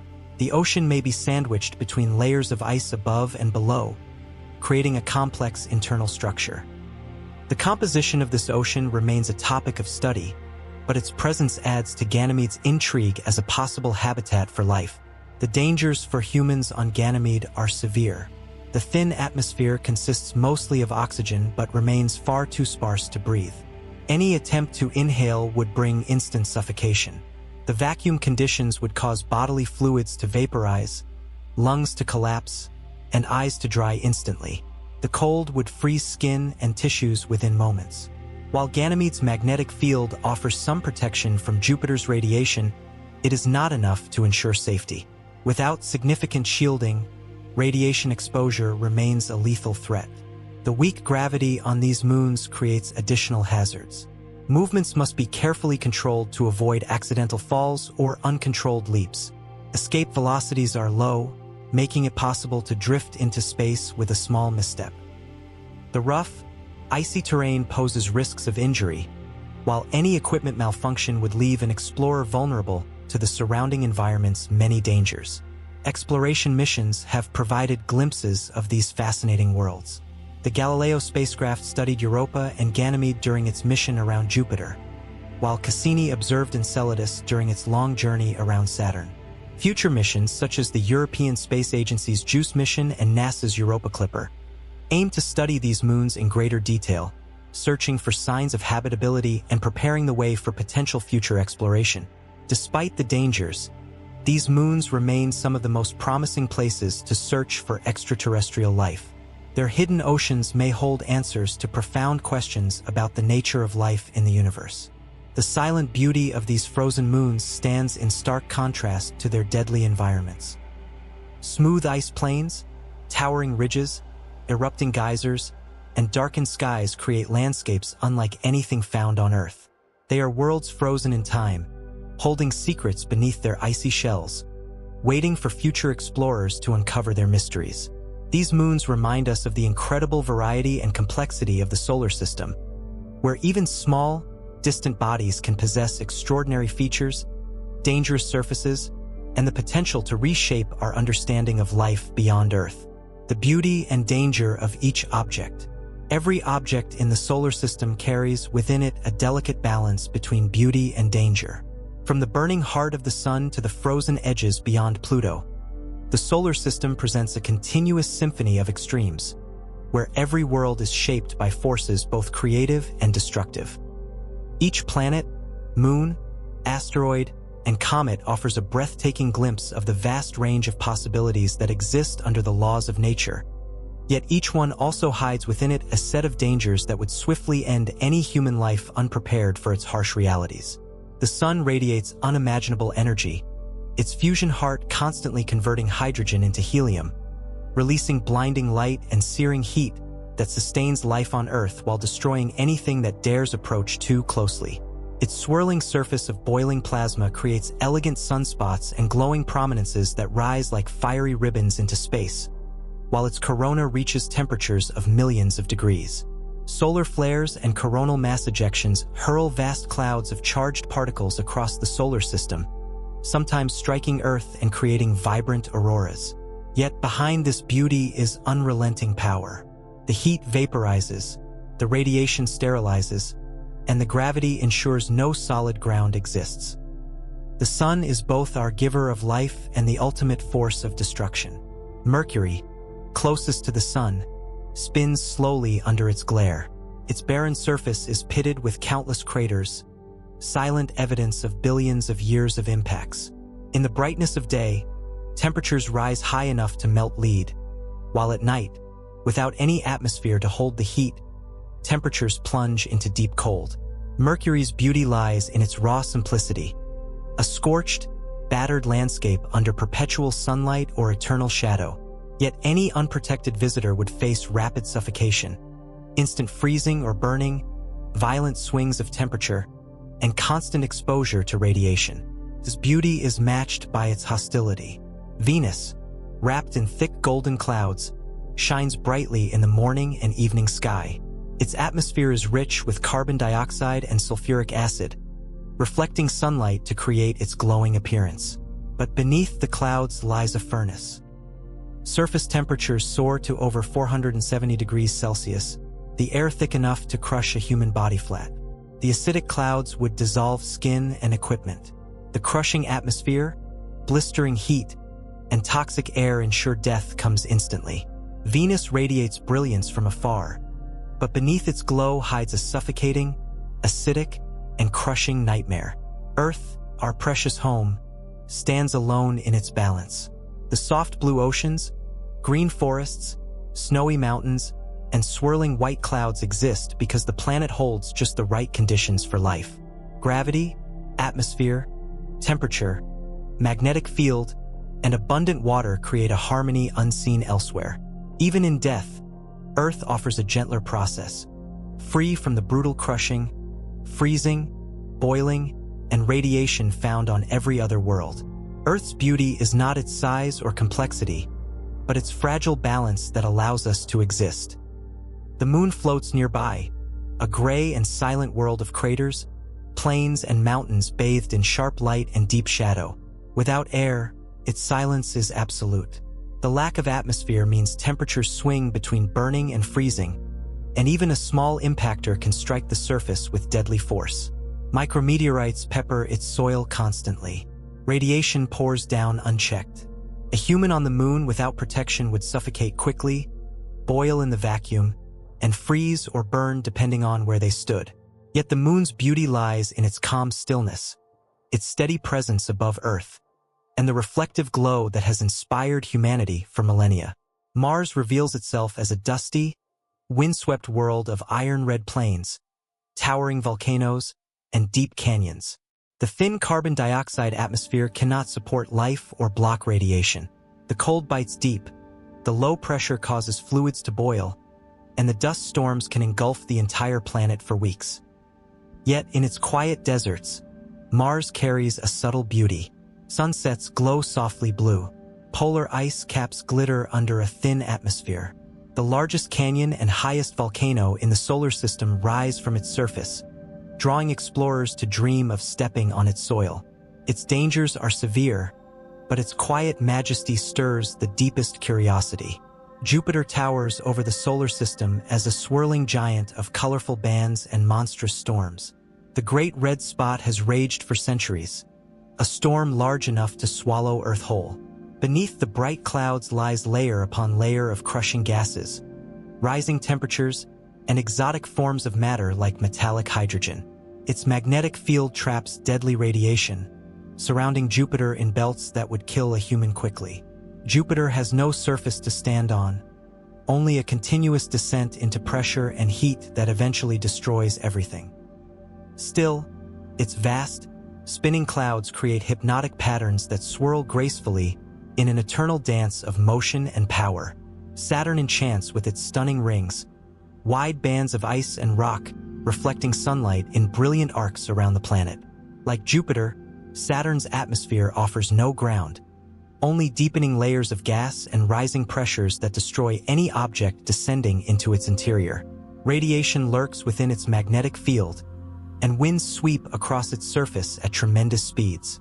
Yet its rings remain one of the most breathtaking sights in the solar system, thin and wide, fragile yet vast, delicate yet powerful. Saturn's beauty lies in the balance of grandeur and grace, while its depths remain forever deadly. Uranus spins on its side, its pale blue-green clouds hiding an interior of ices and gases under extreme cold. Winds race across its atmosphere, while its unique axial tilt creates seasons lasting decades. The planet's weak internal heat and distant orbit create a world colder than most others. The methane in its atmosphere gives Uranus its distinct hue, but beneath the softness lies danger. The absence of solid ground, extreme cold, toxic gases, and high-pressure exotic fluids ensure that any unprotected human would be lost instantly. Uranus offers a quiet beauty in its symmetry and color, but its environment is completely unforgiving. Neptune, farthest of the major planets, shines deep blue under the weak sunlight, its color richer than any other planet.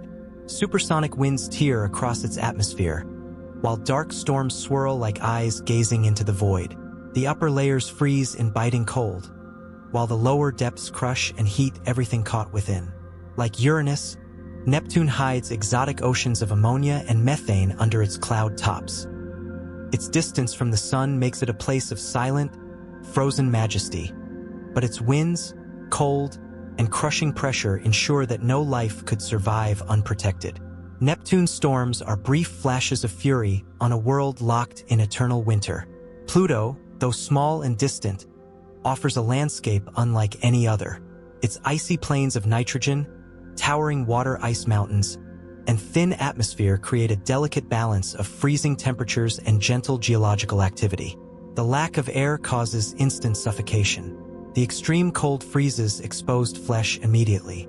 Fluids would vaporize, lungs would collapse, and death would come almost instantly. Yet Pluto's frozen heart-shaped plains, slow-flowing glaciers, and shadowed craters reflect a distant, haunting beauty at the edge of the sun's influence. Asteroids drift silently between the planets, rocky remnants of ancient collisions and failed planetary formation. Their surfaces are barren, pockmarked, and jagged. Gravity is so weak that a simple push could send a human floating into space forever. The absence of atmosphere means instant suffocation, fluid vaporization, radiation exposure, and temperature extremes. Yet their silent orbits carry the story of the early solar system, preserved for billions of years, reminders of the violent beginnings of the planets. Comets, frozen wanderers from the outer reaches, become spectacular when the ice sublimates, releasing gas and dust that form glowing comas and long shimmering tails stretching millions of kilometers into space. The dazzling display of a comet lighting the night sky is both a symbol of beauty and a sign of danger. Any human near a comet would face immediate death from vacuum, temperature extremes, radiation, and unpredictable jets of gas bursting from beneath the surface. Moons such as Europa, Enceladus, and Ganymede hold the potential for hidden oceans and unknown life beneath their frozen shells. Their surfaces are locked in extreme cold, vacuum, radiation, and ice tectonics that create geysers and fractures. Their beauty lies not just in their appearance, but in the mystery of what may lie hidden below. Each one is a silent invitation to explore, but a deadly environment for any human without advanced protection. Every object we have visited shares one truth. Beauty and danger coexist at every scale.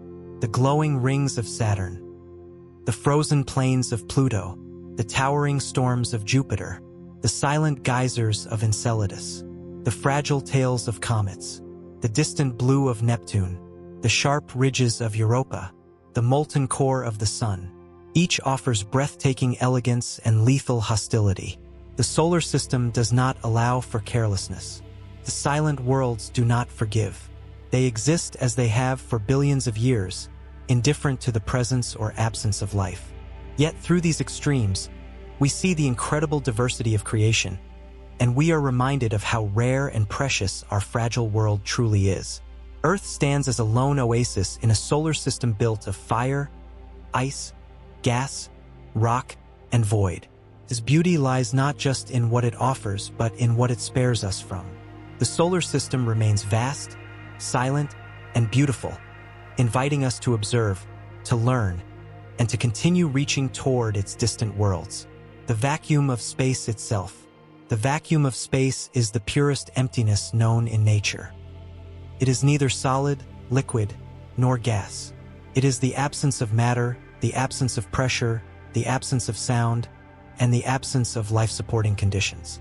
Space stretches endlessly between stars, planets, moons, and asteroids, an infinite void where danger lies not in any visible force, but in the complete absence of protection against the most fundamental forces of physics. Exposure to open space would kill a human instantly and in several ways, all acting at once, silently, and without mercy. The first danger is decompression. On Earth, humans live under the constant pressure of the atmosphere pressing down on every part of the body. Our lungs, blood vessels, organs, and tissues are all balanced by this external pressure.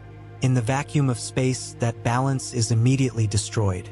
With no external pressure, the gases inside the body rapidly expand. The air within the lungs would rush outward with explosive force if not exhaled immediately, causing severe damage to delicate lung tissues. Holding one's breath would be fatal, as the expanding air would rupture the lungs from within. The sudden loss of pressure would allow nitrogen dissolved in the blood to form bubbles, much like the bends experienced by deep-sea divers, but far more violent and instant. These nitrogen bubbles would block circulation, leading to immediate and catastrophic tissue damage. Moisture on the skin, in the mouth, and in the eyes would begin to boil away, not from heat but from the sudden drop in pressure. In a vacuum, the boiling point of water falls below the temperature of the human body. Saliva would begin to bubble, Tears would evaporate from the eyes. Sweat would vaporize from the skin. The surface of the tongue and eyes would dry painfully and rapidly.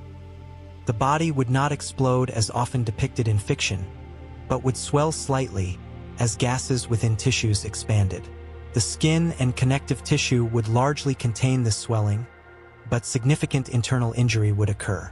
The absence of breathable air would cause unconsciousness within seconds.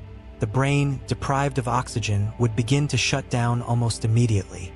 Within 15 seconds, consciousness would fade. Shortly thereafter, brain function would cease entirely. The heart would struggle briefly, but without oxygen, death would follow quickly. The lack of air also prevents any sound from traveling. There is no noise, no scream, no cry for help. The silence is absolute. The vacuum offers no medium through which sound waves can travel. The surroundings remain completely, eternally silent. Radiation adds to the danger.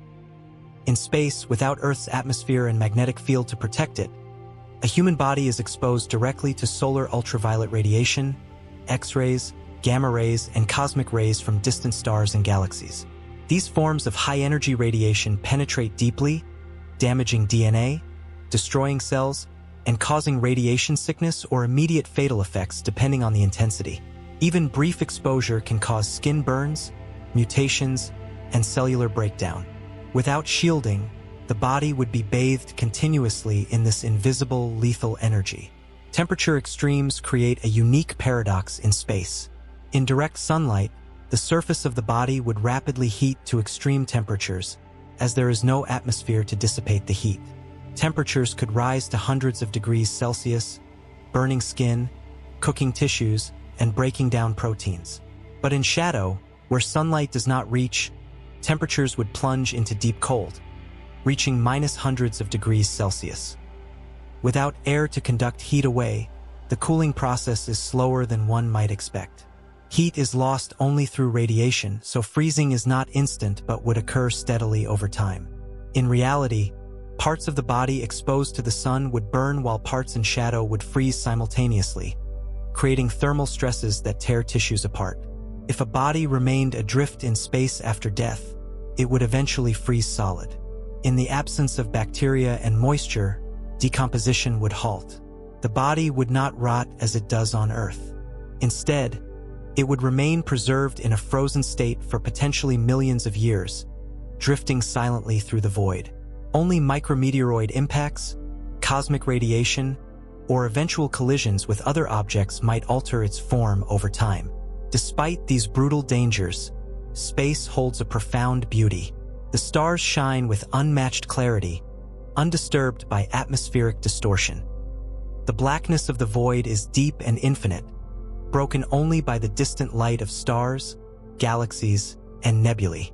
Planets appear as bright points of color, moons reflect sunlight in pale glows, and the silent dance of celestial bodies continues endlessly.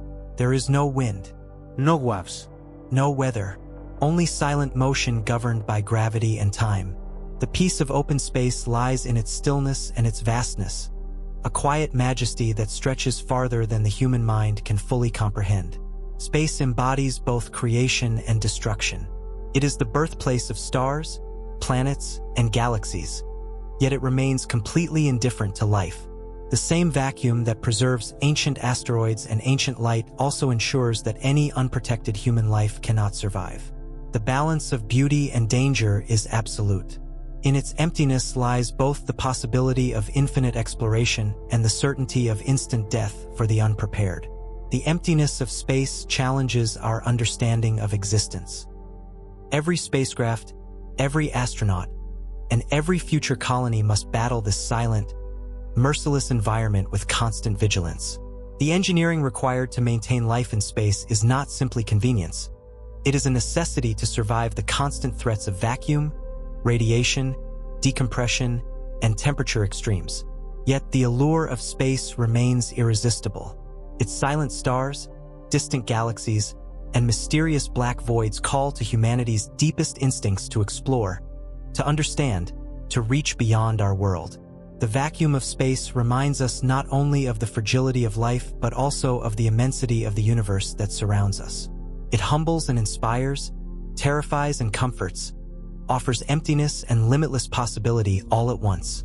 The beauty and danger of space are forever intertwined, woven together in the infinite black canvas upon which the solar system rests. Beyond the solar system, exoplanets, super-Earths, gas giants, rogue planets. The solar system we have explored is only a small island in a vast cosmic ocean. Beyond the sun's gravity, beyond the farthest orbiting dwarf planet, lies a universe filled with countless other stars, each potentially orbited by its own collection of planets. These are the exoplanets, worlds orbiting stars far beyond our own. Since the discovery of the first exoplanet in the 1990s, thousands have been found, each one different, each one revealing new possibilities and new dangers that challenge everything we know about planetary science. Some are familiar in ways that echo the planets of our solar system. Others are entirely alien. Every one of them exists under conditions that, for humans, present impossible environments without technology far beyond what we currently possess. Super-Earths are one of the most common types of exoplanets discovered. These planets are larger than Earth but smaller than Neptune, typically ranging from 1 to 10 times Earth's mass. Their increased gravity means that a human standing on one would feel much heavier, struggling to move under the intense pull. Simple movement would become exhausting as every step demanded far more strength. The weight of your body would double or triple depending on the planet's size. Over time, bones would strain under the added weight.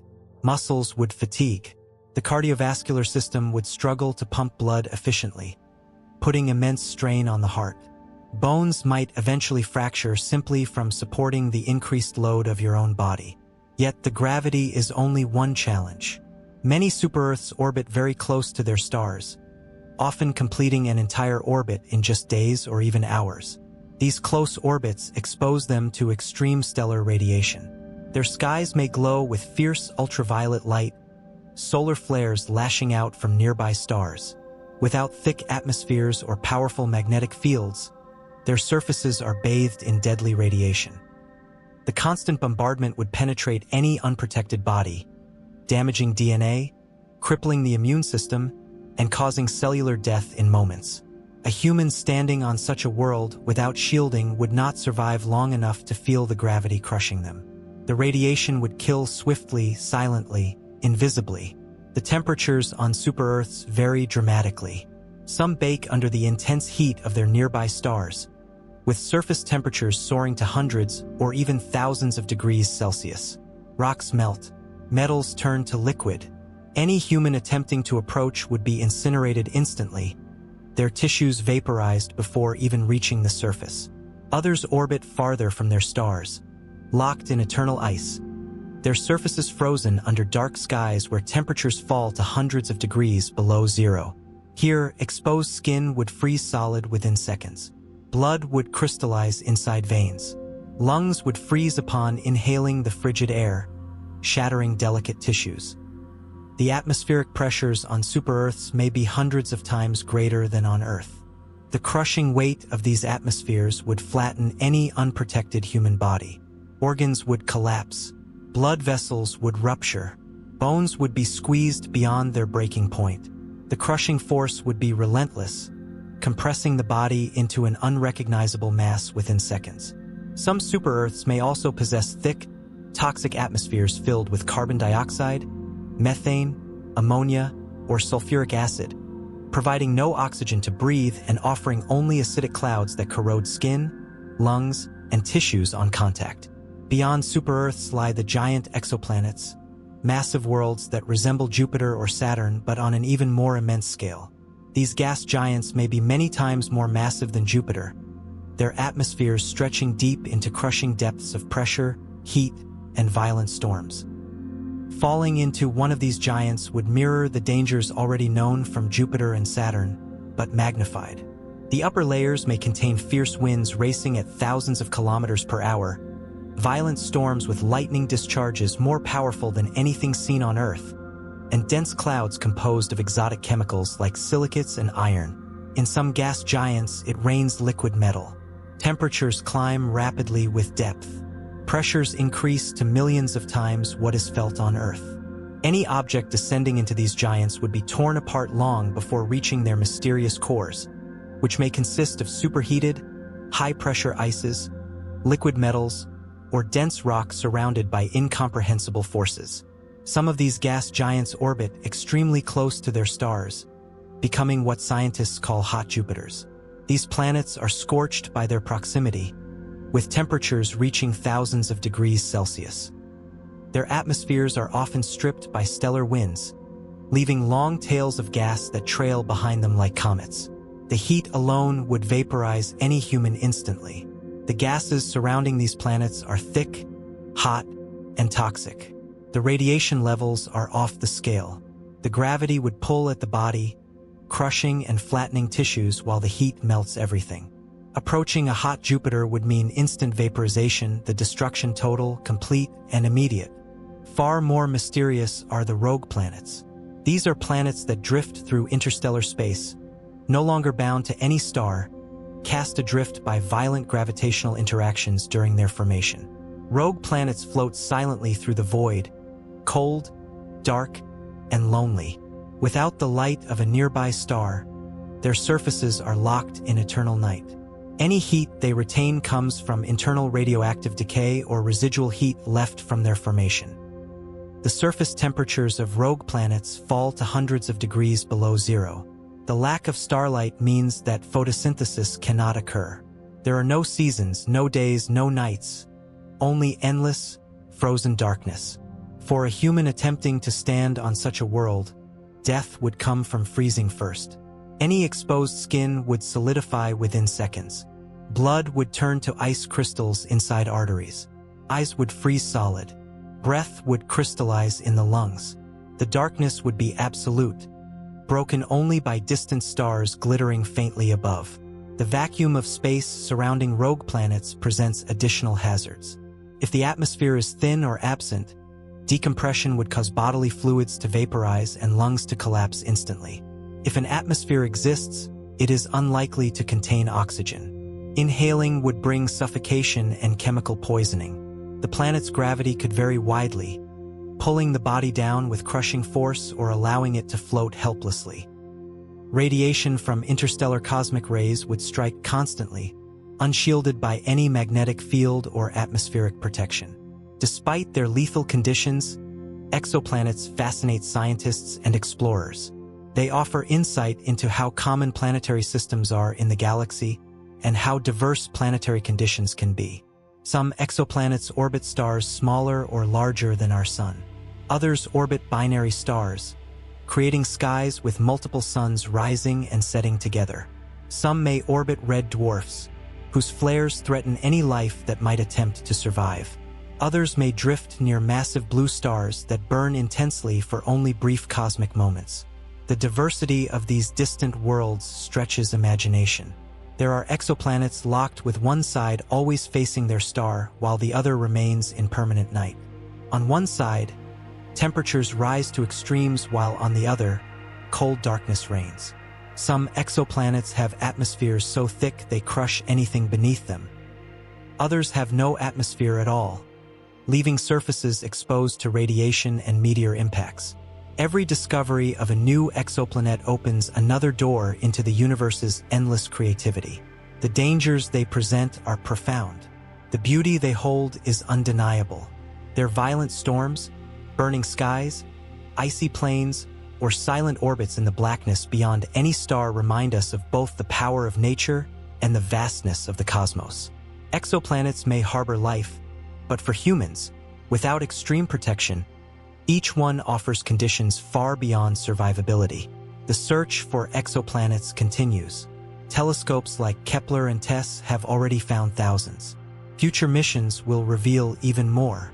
With each new world, we move closer to answering questions about how common life might be in the universe, how rare Earth might truly be, and how vast and varied the stage of creation is beyond our solar system. The danger of these distant planets does not diminish their wonder. Instead, it enhances it. They are reminders of the endless diversity of nature's design. They are distant, deadly, beautiful, and mysterious, silent monuments to the incredible complexity of a universe still largely unexplored. Theoretical deaths on planets outside our system and black holes. Beyond the familiar reaches of our solar system, beyond the countless exoplanets orbiting distant stars, lies an even stranger realm of possibility. A realm of theoretical planets, speculative worlds, and cosmic monsters that challenge not only human survival but human understanding itself. While many planets we have discovered can be classified into familiar categories, rocky super-Earths, gas giants, icy rogue planets, there exist hypothetical worlds that defy those simple labels, worlds that may exist in the far reaches of the galaxy, governed by the same laws of physics but manifesting in exotic and terrifying ways. Imagine a planet entirely covered by oceans thousands of kilometers deep, known as a water world. Without any land, such a world would possess crushing pressures at its ocean floor, with gravity potentially stronger than Earth's. A human descending into the depths would first face suffocation from the lack of breathable air. Upon entering the superdeep oceans, the immense water pressure would rapidly collapse the body. At just a few hundred meters underwater, the pressure begins to squeeze human tissue. At thousands of kilometers deep, bones would crush, organs would implode, and the structure of the body would disintegrate entirely. The water itself may behave differently under extreme pressure, forming exotic phases of ice that remain solid despite high temperatures, trapping any matter in an eternal frozen grave. On other theoretical worlds, carbon may dominate, creating carbon planets with surfaces coated in graphite or even layers of pure diamond. The crushing weight of these carbon layers would create a landscape of jagged crystal mountains and hard, sharp surfaces. Walking across such a world without proper protection would be impossible. Any fall would drive razor-sharp crystalline shards into the body. Breathing would remain impossible due to the toxic atmosphere, filled with carbon monoxide, methane, or hydrocarbons, and death by suffocation would occur in moments. The absence of oxygen, extreme atmospheric pressure, and highly reactive chemical compounds would ensure that any life unadapted to such an environment would perish instantly. Some planets may orbit neutron stars, the remnants of supernova explosions where mass has collapsed into an object so dense that a teaspoon of its matter weighs billions of tons. These planets, trapped close to such dense stars, would face extreme radiation fields. The constant bombardment of X-rays and gamma rays would destroy organic tissue almost instantly. The gravitational forces exerted by the neutron star would distort the planet's structure, creating intense tidal stresses that could rip the planet apart over time. A human standing on such a world would face instantaneous death from radiation and violent gravitational effects. Other planets might orbit so-called pulsars, neutron stars that emit beams of electromagnetic radiation as they spin rapidly. Any living thing exposed to a pulsar's beams would be instantly sterilized by the intense radiation. The constant pulsing of energy would make any existence on these planets impossible without the most extreme shielding imaginable. The radiation alone would penetrate every layer of protection we currently know how to build. There may be planets trapped deep inside dense star clusters where close stellar neighbors emit vast amounts of radiation, gravitational waves, and cosmic debris. These densely packed regions would expose planets to constant bombardment by energetic particles and powerful gravitational interactions. Collisions between stars or planetary bodies would be far more common, making such environments hazardous on a scale impossible to fully comprehend. Even more speculative are planets orbiting within the dangerous proximity of black holes. A black hole is not a planet or a star, but a collapsed remnant of mass compressed into a single point of infinite density called a singularity. Surrounding the singularity is the event horizon, the boundary beyond which nothing, not even light, can escape. The gravitational pull near a black hole is so intense that time itself slows down relative to distant observers. Approaching a black hole represents one of the most extreme forms of death imaginable, governed by a process known as spaghettification.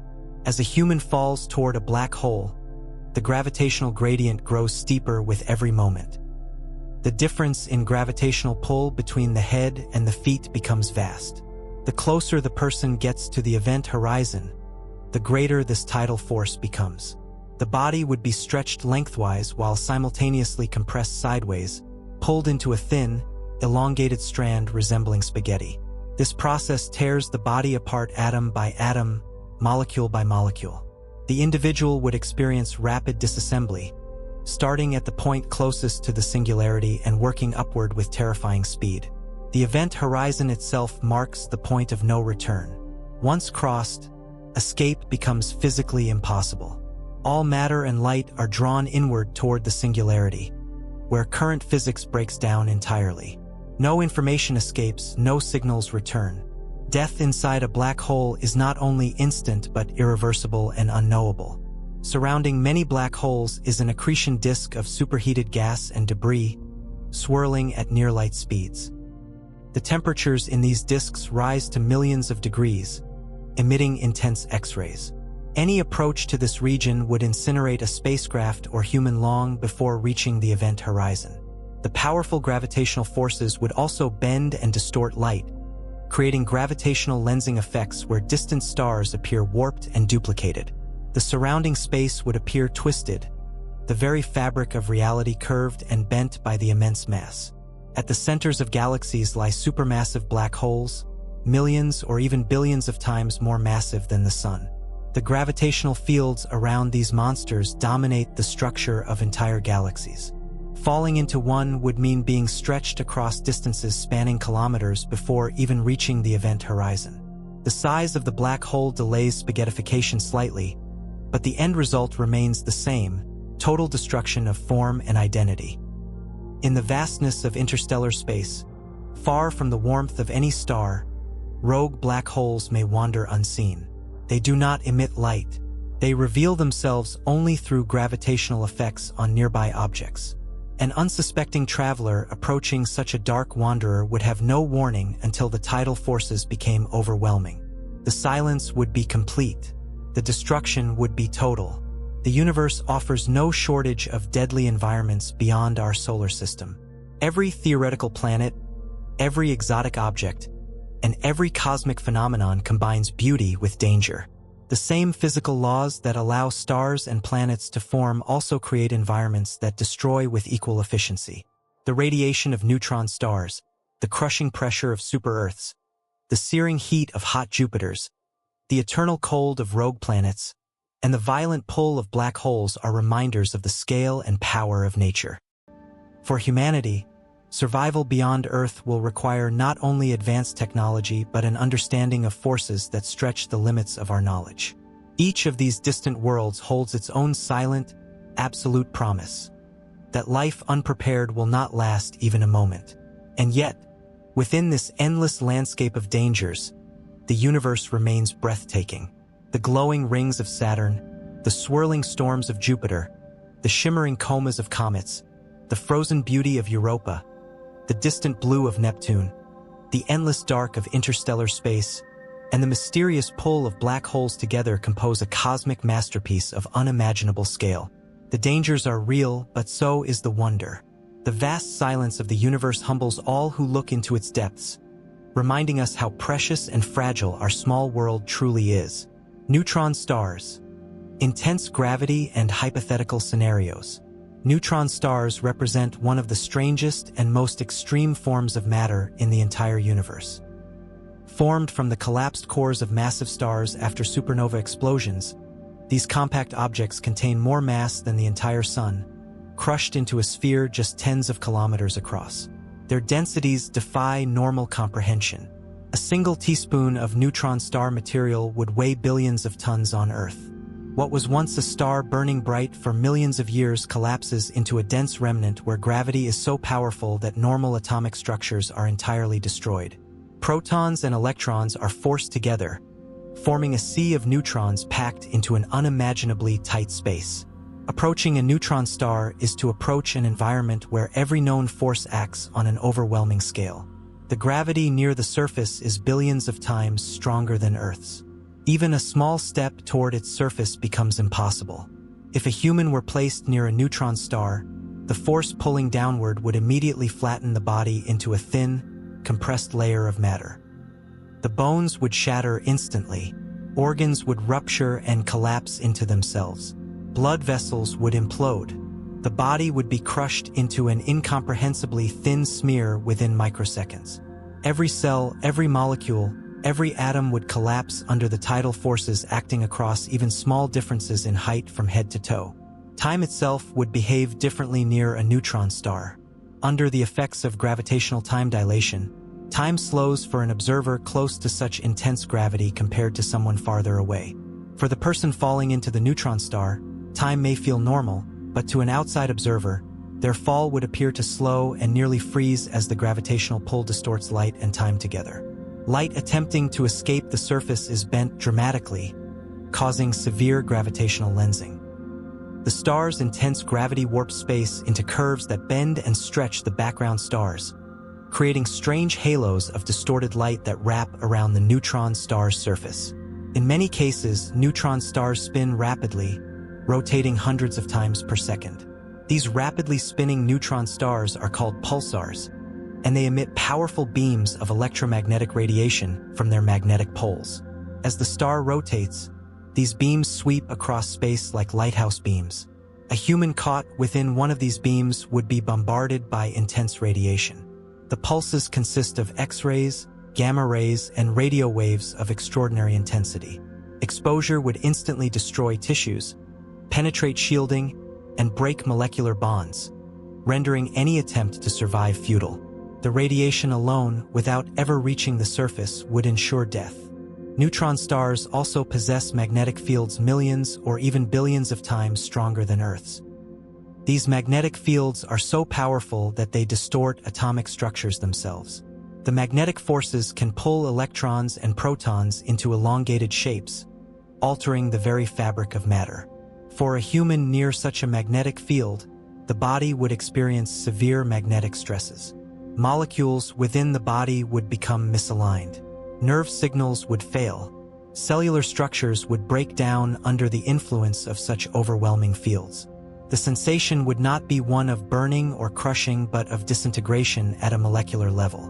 Some neutron stars become even more exotic, magnetars. These are neutron stars with the strongest magnetic fields known in the universe. Magnetars generate bursts of gamma rays that can be detected across galaxies. The energy released during these bursts dwarfs even the most powerful nuclear weapons. If a human were exposed to a magnetar flare, the radiation would vaporize flesh instantly. The energy would sterilize entire planets at close range. The magnetic fields themselves could erase electronic systems from great distances. The immense energy of these bursts can twist and fracture the neutron star's crust, creating seismic events on a scale that ripples through space itself. The surface of a neutron star, if it can be called a surface at all, is a rigid crust of dense nuclear material. Beneath that crust lies a fluid sea of neutrons, packed so tightly that conventional chemistry and physics no longer apply. Further inward, exotic particles may exist, hyperons, kaons, or even free quarks, forming a state of matter that scientists call quark-gluon plasma. These hypothetical states push the boundaries of known physics. A human standing on the surface of a neutron star would encounter a place where familiar physical laws collapse under pressure and density so extreme that we do not fully understand their nature. Hypothetical scenarios involving interaction with neutron stars highlight just how hostile these objects are. If a spacecraft approached too closely, the intense gravity would pull it into a fatal trajectory, disintegrating it long before contact with the surface.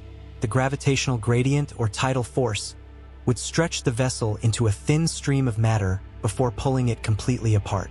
If a person somehow attempted to approach in a specialized suit, no material could withstand the gravity, radiation, or magnetic fields.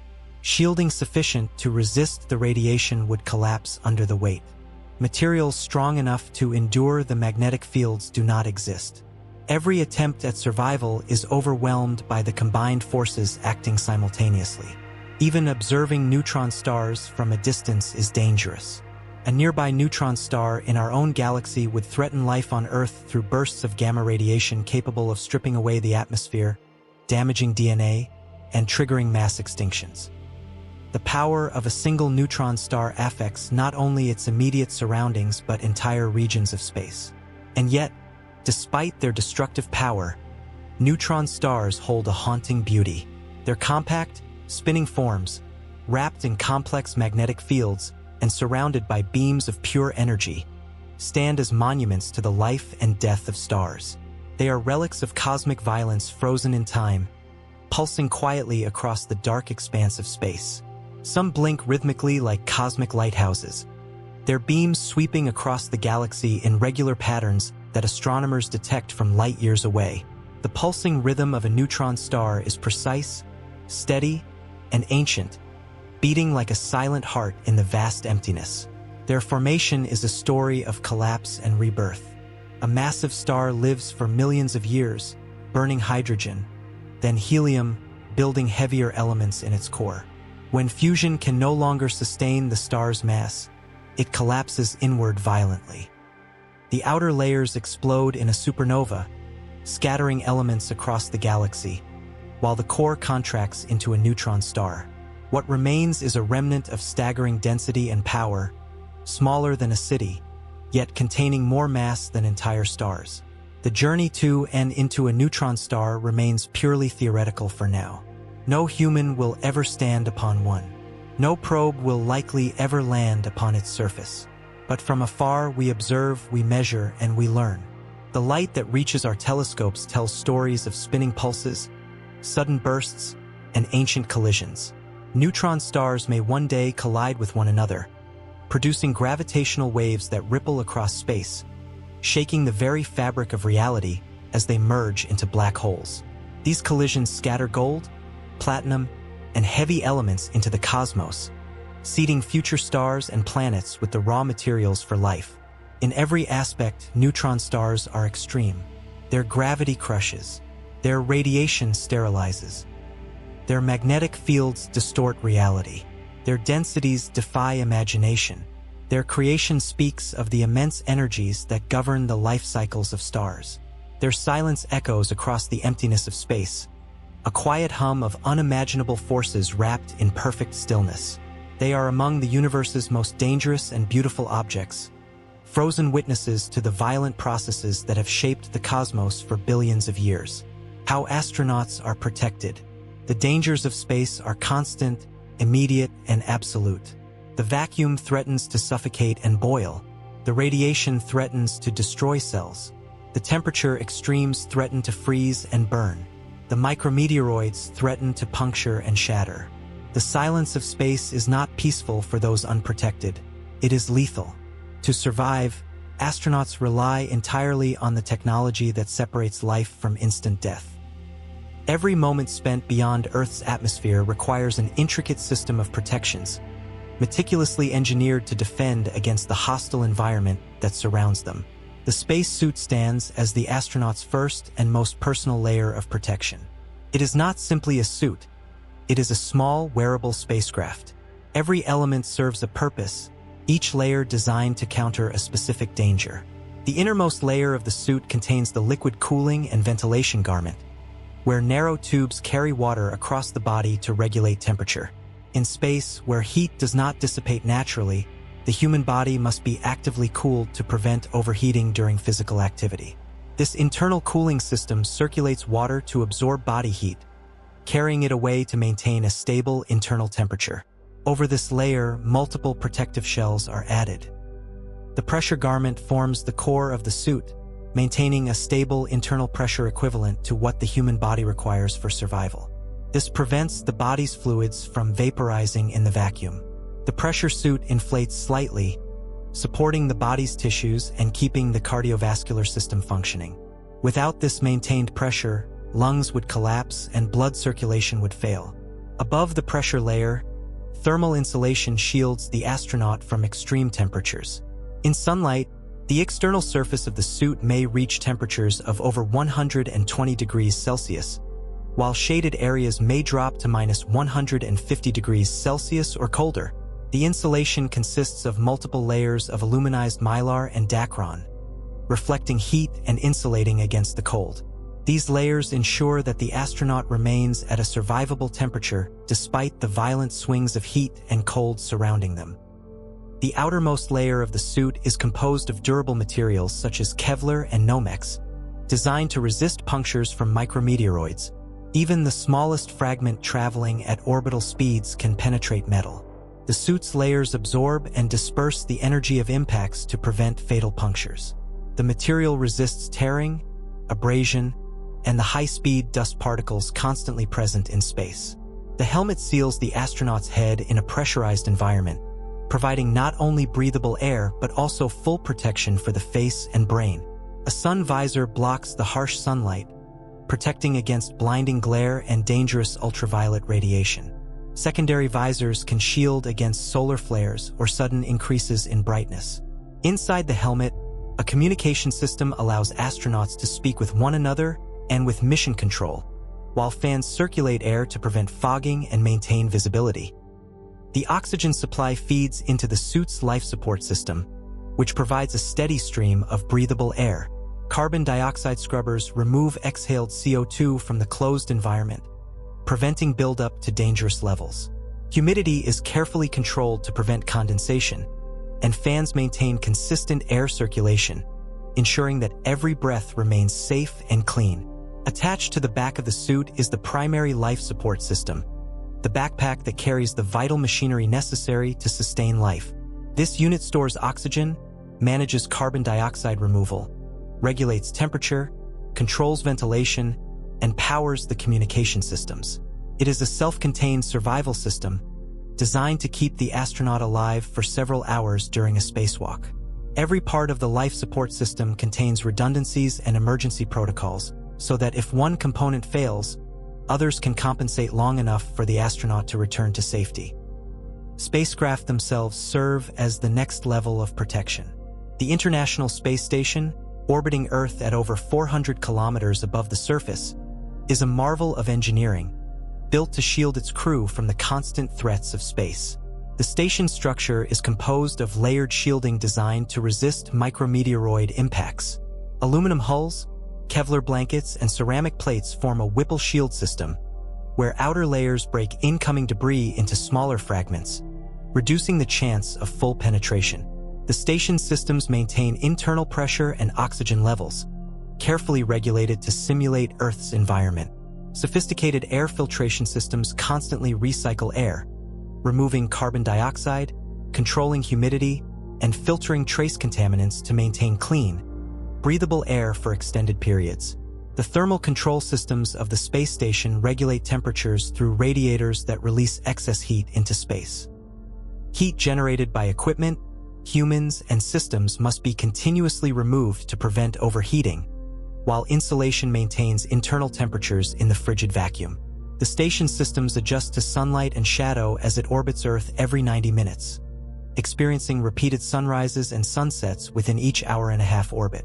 Water is carefully recycled, filtered, and purified, minimizing waste and providing clean drinking water for long missions.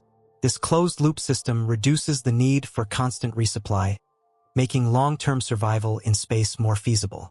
Radiation remains one of the greatest long-term threats. Earth's magnetic field protects the station from much of the solar wind and cosmic rays, but occasional solar flares or cosmic events increase radiation levels dramatically. Shielded areas within the station, often called storm shelters, provide additional protection during such events. Thick walls, water containers, and equipment create barriers to absorb and reduce radiation exposure. Dosimeters monitor cumulative radiation doses for each astronaut, ensuring that lifetime exposure remains within safe limits. Protocols aboard the station are precise, rehearsed, and strictly followed. Every system is monitored continuously. Sensors detect pressure changes that could indicate a leak. Emergency drills prepare the crew for rapid response to fires, decompression, or toxic gas releases.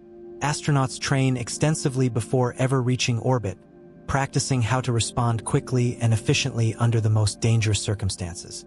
Their lives depend on these procedures functioning perfectly at all times. Even transportation to and from the station requires layers of protection.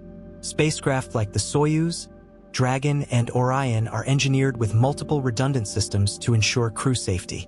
Heat shields protect during re-entry, ablating away as they absorb the searing frictional heat of descent through Earth's atmosphere. Capsules are designed to function even after multiple failures, ensuring that astronauts can return safely in emergencies. Beyond Earth's immediate orbit, future missions to the Moon, Mars, and beyond face even greater challenges. Protection from deep space radiation will require thicker shielding, possibly using water, specialized plastics, or regolith from planetary surfaces to build shelters. Long-duration missions must sustain life support systems for months or years, recycling air, water, and waste with extreme efficiency. Psychological protections become essential as well, guarding against isolation and mental strain during prolonged missions far from Earth. All these systems exist for one purpose: to create a thin bubble of Earth-like conditions in an otherwise deadly void. The difference between life and death in space is measured in millimeters of metal, layers of fabric, or seconds of reaction time. Space does not forgive mistakes. The technology humans build serves not only as a tool for exploration but as a constant guardian against the silent threats that wait in every corner of the cosmos. Despite the fragility of this protection, the achievement itself is extraordinary. Against all odds, humans have reached beyond Earth's atmosphere and survived. The spacesuit, the station, the spacecraft, all represent a delicate balance of science, engineering, and determination that allows human life to exist where nature offers no quarter. Every layer of shielding, every sensor, every system is a defense against vacuum, radiation, micrometeoroids, and temperature extremes that would otherwise claim life instantly. In every mission, astronauts live within a narrow boundary of safety, surrounded by lethal forces at every moment. Their survival is a testament to humanity's ability to engineer life-supporting systems in environments that nature designed to be uninhabitable. Through understanding, discipline, and constant vigilance, the boundaries of human presence in space continue to expand, one fragile step at a time. How humans manage survival in space today and current space missions. Humanity's ability to survive in space stands as one of its most extraordinary achievements. The vast and silent void that surrounds our world is filled with lethal threats: vacuum, radiation, micrometeoroids, temperature extremes, isolation. Yet, through careful planning, constant innovation, and tireless discipline, humans have built systems that allow life to exist beyond Earth's atmosphere. These systems are fragile, complex, and fully artificial, but they have allowed astronauts to live and work in space for decades, gradually extending the human presence into the cosmos. Survival in space today begins with understanding the enemy. The human body was not designed for the vacuum of space. There is no breathable air, no protective atmosphere, no gravity to stabilize bone and muscle, and no magnetic field to shield against radiation. Every moment in space is sustained only by the layers of life support provided by technology. Inside every spacecraft, life is preserved by maintaining a small, closed environment that imitates Earth's delicate balance. Oxygen levels are carefully regulated, usually around 21%, matching what we breathe on Earth. Carbon dioxide is constantly removed by chemical scrubbers that absorb the gas and release clean air. Humidity is controlled to prevent condensation, which can interfere with electronics and create the risk of mold or corrosion. Air circulation ensures that exhaled gases do not collect in stagnant pockets, allowing fresh air to flow continuously around each astronaut. Temperature control is another constant challenge. Heat cannot radiate away easily in the vacuum of space. Inside spacecraft and space stations, heat builds quickly from equipment, lights, and human bodies. Complex thermal control systems circulate fluids to absorb heat and transport it to radiators, where it is expelled into space as infrared radiation. Without this constant cooling, temperatures would rise to dangerous levels in minutes. Water, one of life's essential resources, is conserved and recycled through advanced purification systems. On the International Space Station, nearly every drop of water is reused. Sweat, breath vapor, and even urine are collected, filtered, and purified to produce clean drinking water. This recycling minimizes the need to launch vast amounts of water from Earth, which would be both expensive and impractical for long-duration missions. Nutrition is carefully managed. Prepackaged meals, specially prepared for long shelf life, provide balanced nutrients to support physical and mental health. Food is designed to resist spoilage, minimize crumbs that could interfere with equipment, and supply adequate calories for the energy demands of weightlessness. Medical monitoring ensures that astronauts remain healthy, while exercise routines counteract the loss of bone density and muscle mass that occurs in microgravity. Treadmills, stationary bicycles, and resistance machines help maintain physical fitness, preserving cardiovascular health and preventing atrophy that would otherwise make returning to Earth's gravity difficult or dangerous. Every aspect of daily life in space is regulated and rehearsed. Sleeping schedules, work shifts, and recreational activities are carefully managed to maintain mental well-being and prevent psychological strain. Communication with family, mission control, and fellow crew members offers emotional support during long missions. Mental health is monitored as closely as physical health, recognizing that isolation, confinement, and distance from Earth present their own unique challenges. Radiation remains one of the most difficult threats to manage. Earth's magnetic field shields those in low Earth orbit, but not completely. The International Space Station orbits within the Van Allen radiation belts, where cosmic rays and solar radiation still penetrate to some extent. Lead shielding, storm shelters, and strict exposure limits help minimize risk. Astronauts wear dosimeters to track cumulative radiation doses over time, ensuring lifetime exposures remain within safety standards. In the event of solar flares or coronal mass ejections, astronauts retreat to shielded areas, protected by extra layers of equipment and stored water, which serve as effective barriers against high-energy particles. Micrometeoroids present another constant danger. Traveling at speeds of tens of kilometers per second, even tiny fragments of debris can penetrate metal surfaces. Spacecraft are designed with layered shielding to break apart and slow these particles, reducing the risk of catastrophic damage. Continuous monitoring of orbital debris allows mission controllers to adjust the station's position to avoid potential collisions when larger objects are detected on intersecting paths. Beyond the International Space Station, humanity is preparing for even more ambitious missions. The Artemis program, led by NASA in partnership with international agencies and private companies, aims to return humans to the Moon. The Gateway Lunar Space Station will serve as a staging platform for future missions, offering a place to prepare, refuel, and research before descending to the lunar surface. The Moon presents its own challenges. Extreme temperature swings between light and dark, intense radiation from solar flares, and the abrasive nature of lunar dust that can damage equipment and clog filters. New technologies are being developed to overcome these hazards and enable extended stays on the Moon's surface. The long-term goal is to establish a sustainable human presence on Mars. Mars Mission introduce unprecedented challenge.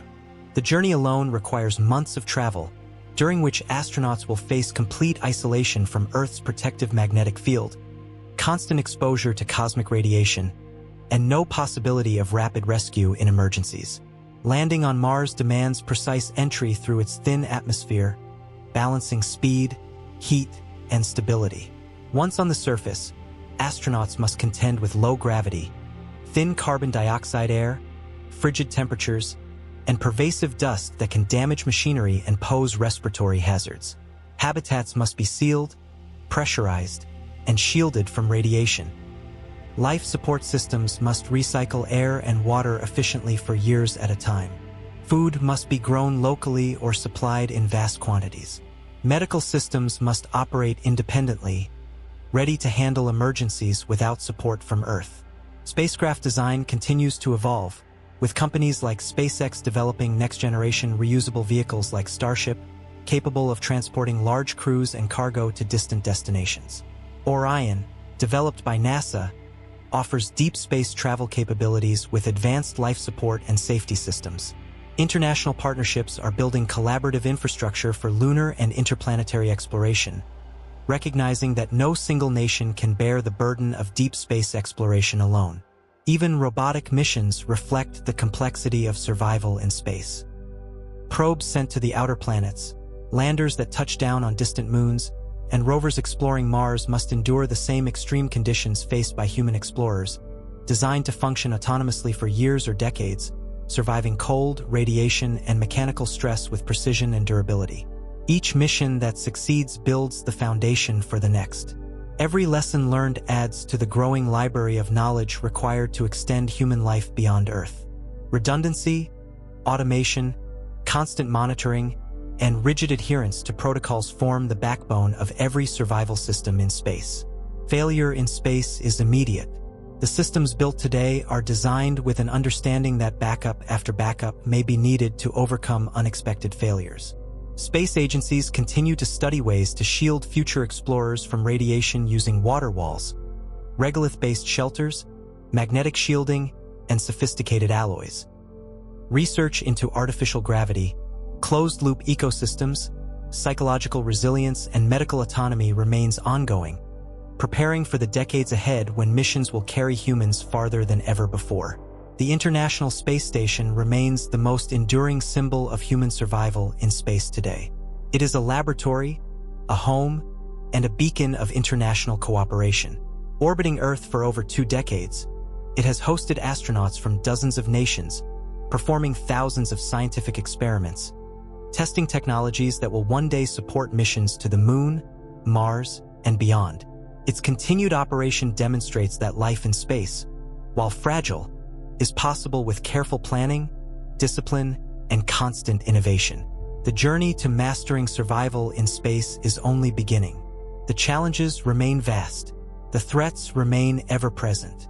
But each mission brings humanity one step closer to living permanently beyond Earth's atmosphere. Every recycled drop of water, every filtered breath, every successful docking, every repaired airlock, every safely returned astronaut proves that life can adapt, even here, on the edge of the great cosmic void.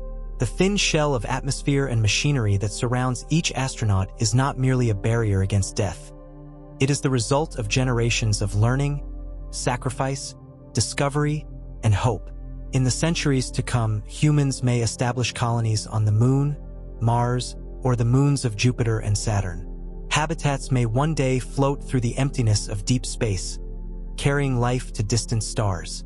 What we learn now, the art of surviving in space today, lays the foundation for that distant future. Every moment spent preserving life against impossible odds becomes part of the ongoing story of humanity reaching into the stars. The beauty of space and life. Space is vast, quiet, and infinitely beautiful, stretching endlessly across unimaginable distances filled with darkness, dotted only by the distant glimmers of stars and galaxies whose light has traveled millions or billions of years to reach us. In this vast expanse, each star shines silently, each planet spins quietly, and every particle drifts endlessly through the emptiness of space.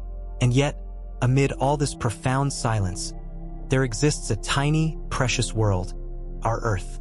A small blue sphere suspended gracefully in the endless void, a remarkable island of life in the infinite sea of stars. Earth is truly unique in ways we often overlook, gently holding the delicate conditions necessary for life to thrive.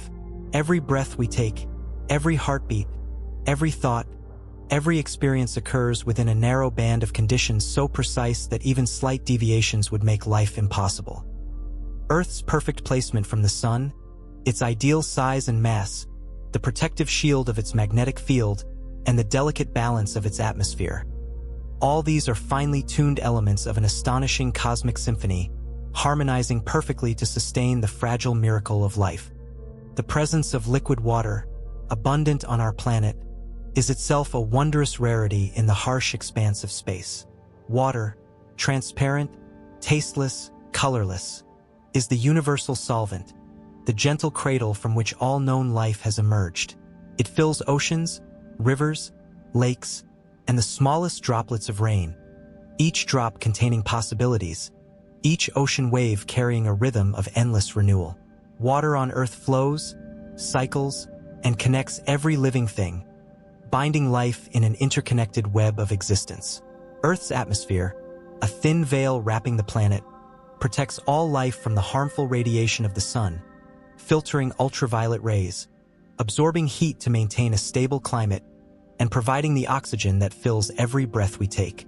This invisible layer is a miraculous shield, nurturing and sheltering life beneath its embrace, allowing forests to flourish, animals to roam, and humanity to dream and explore.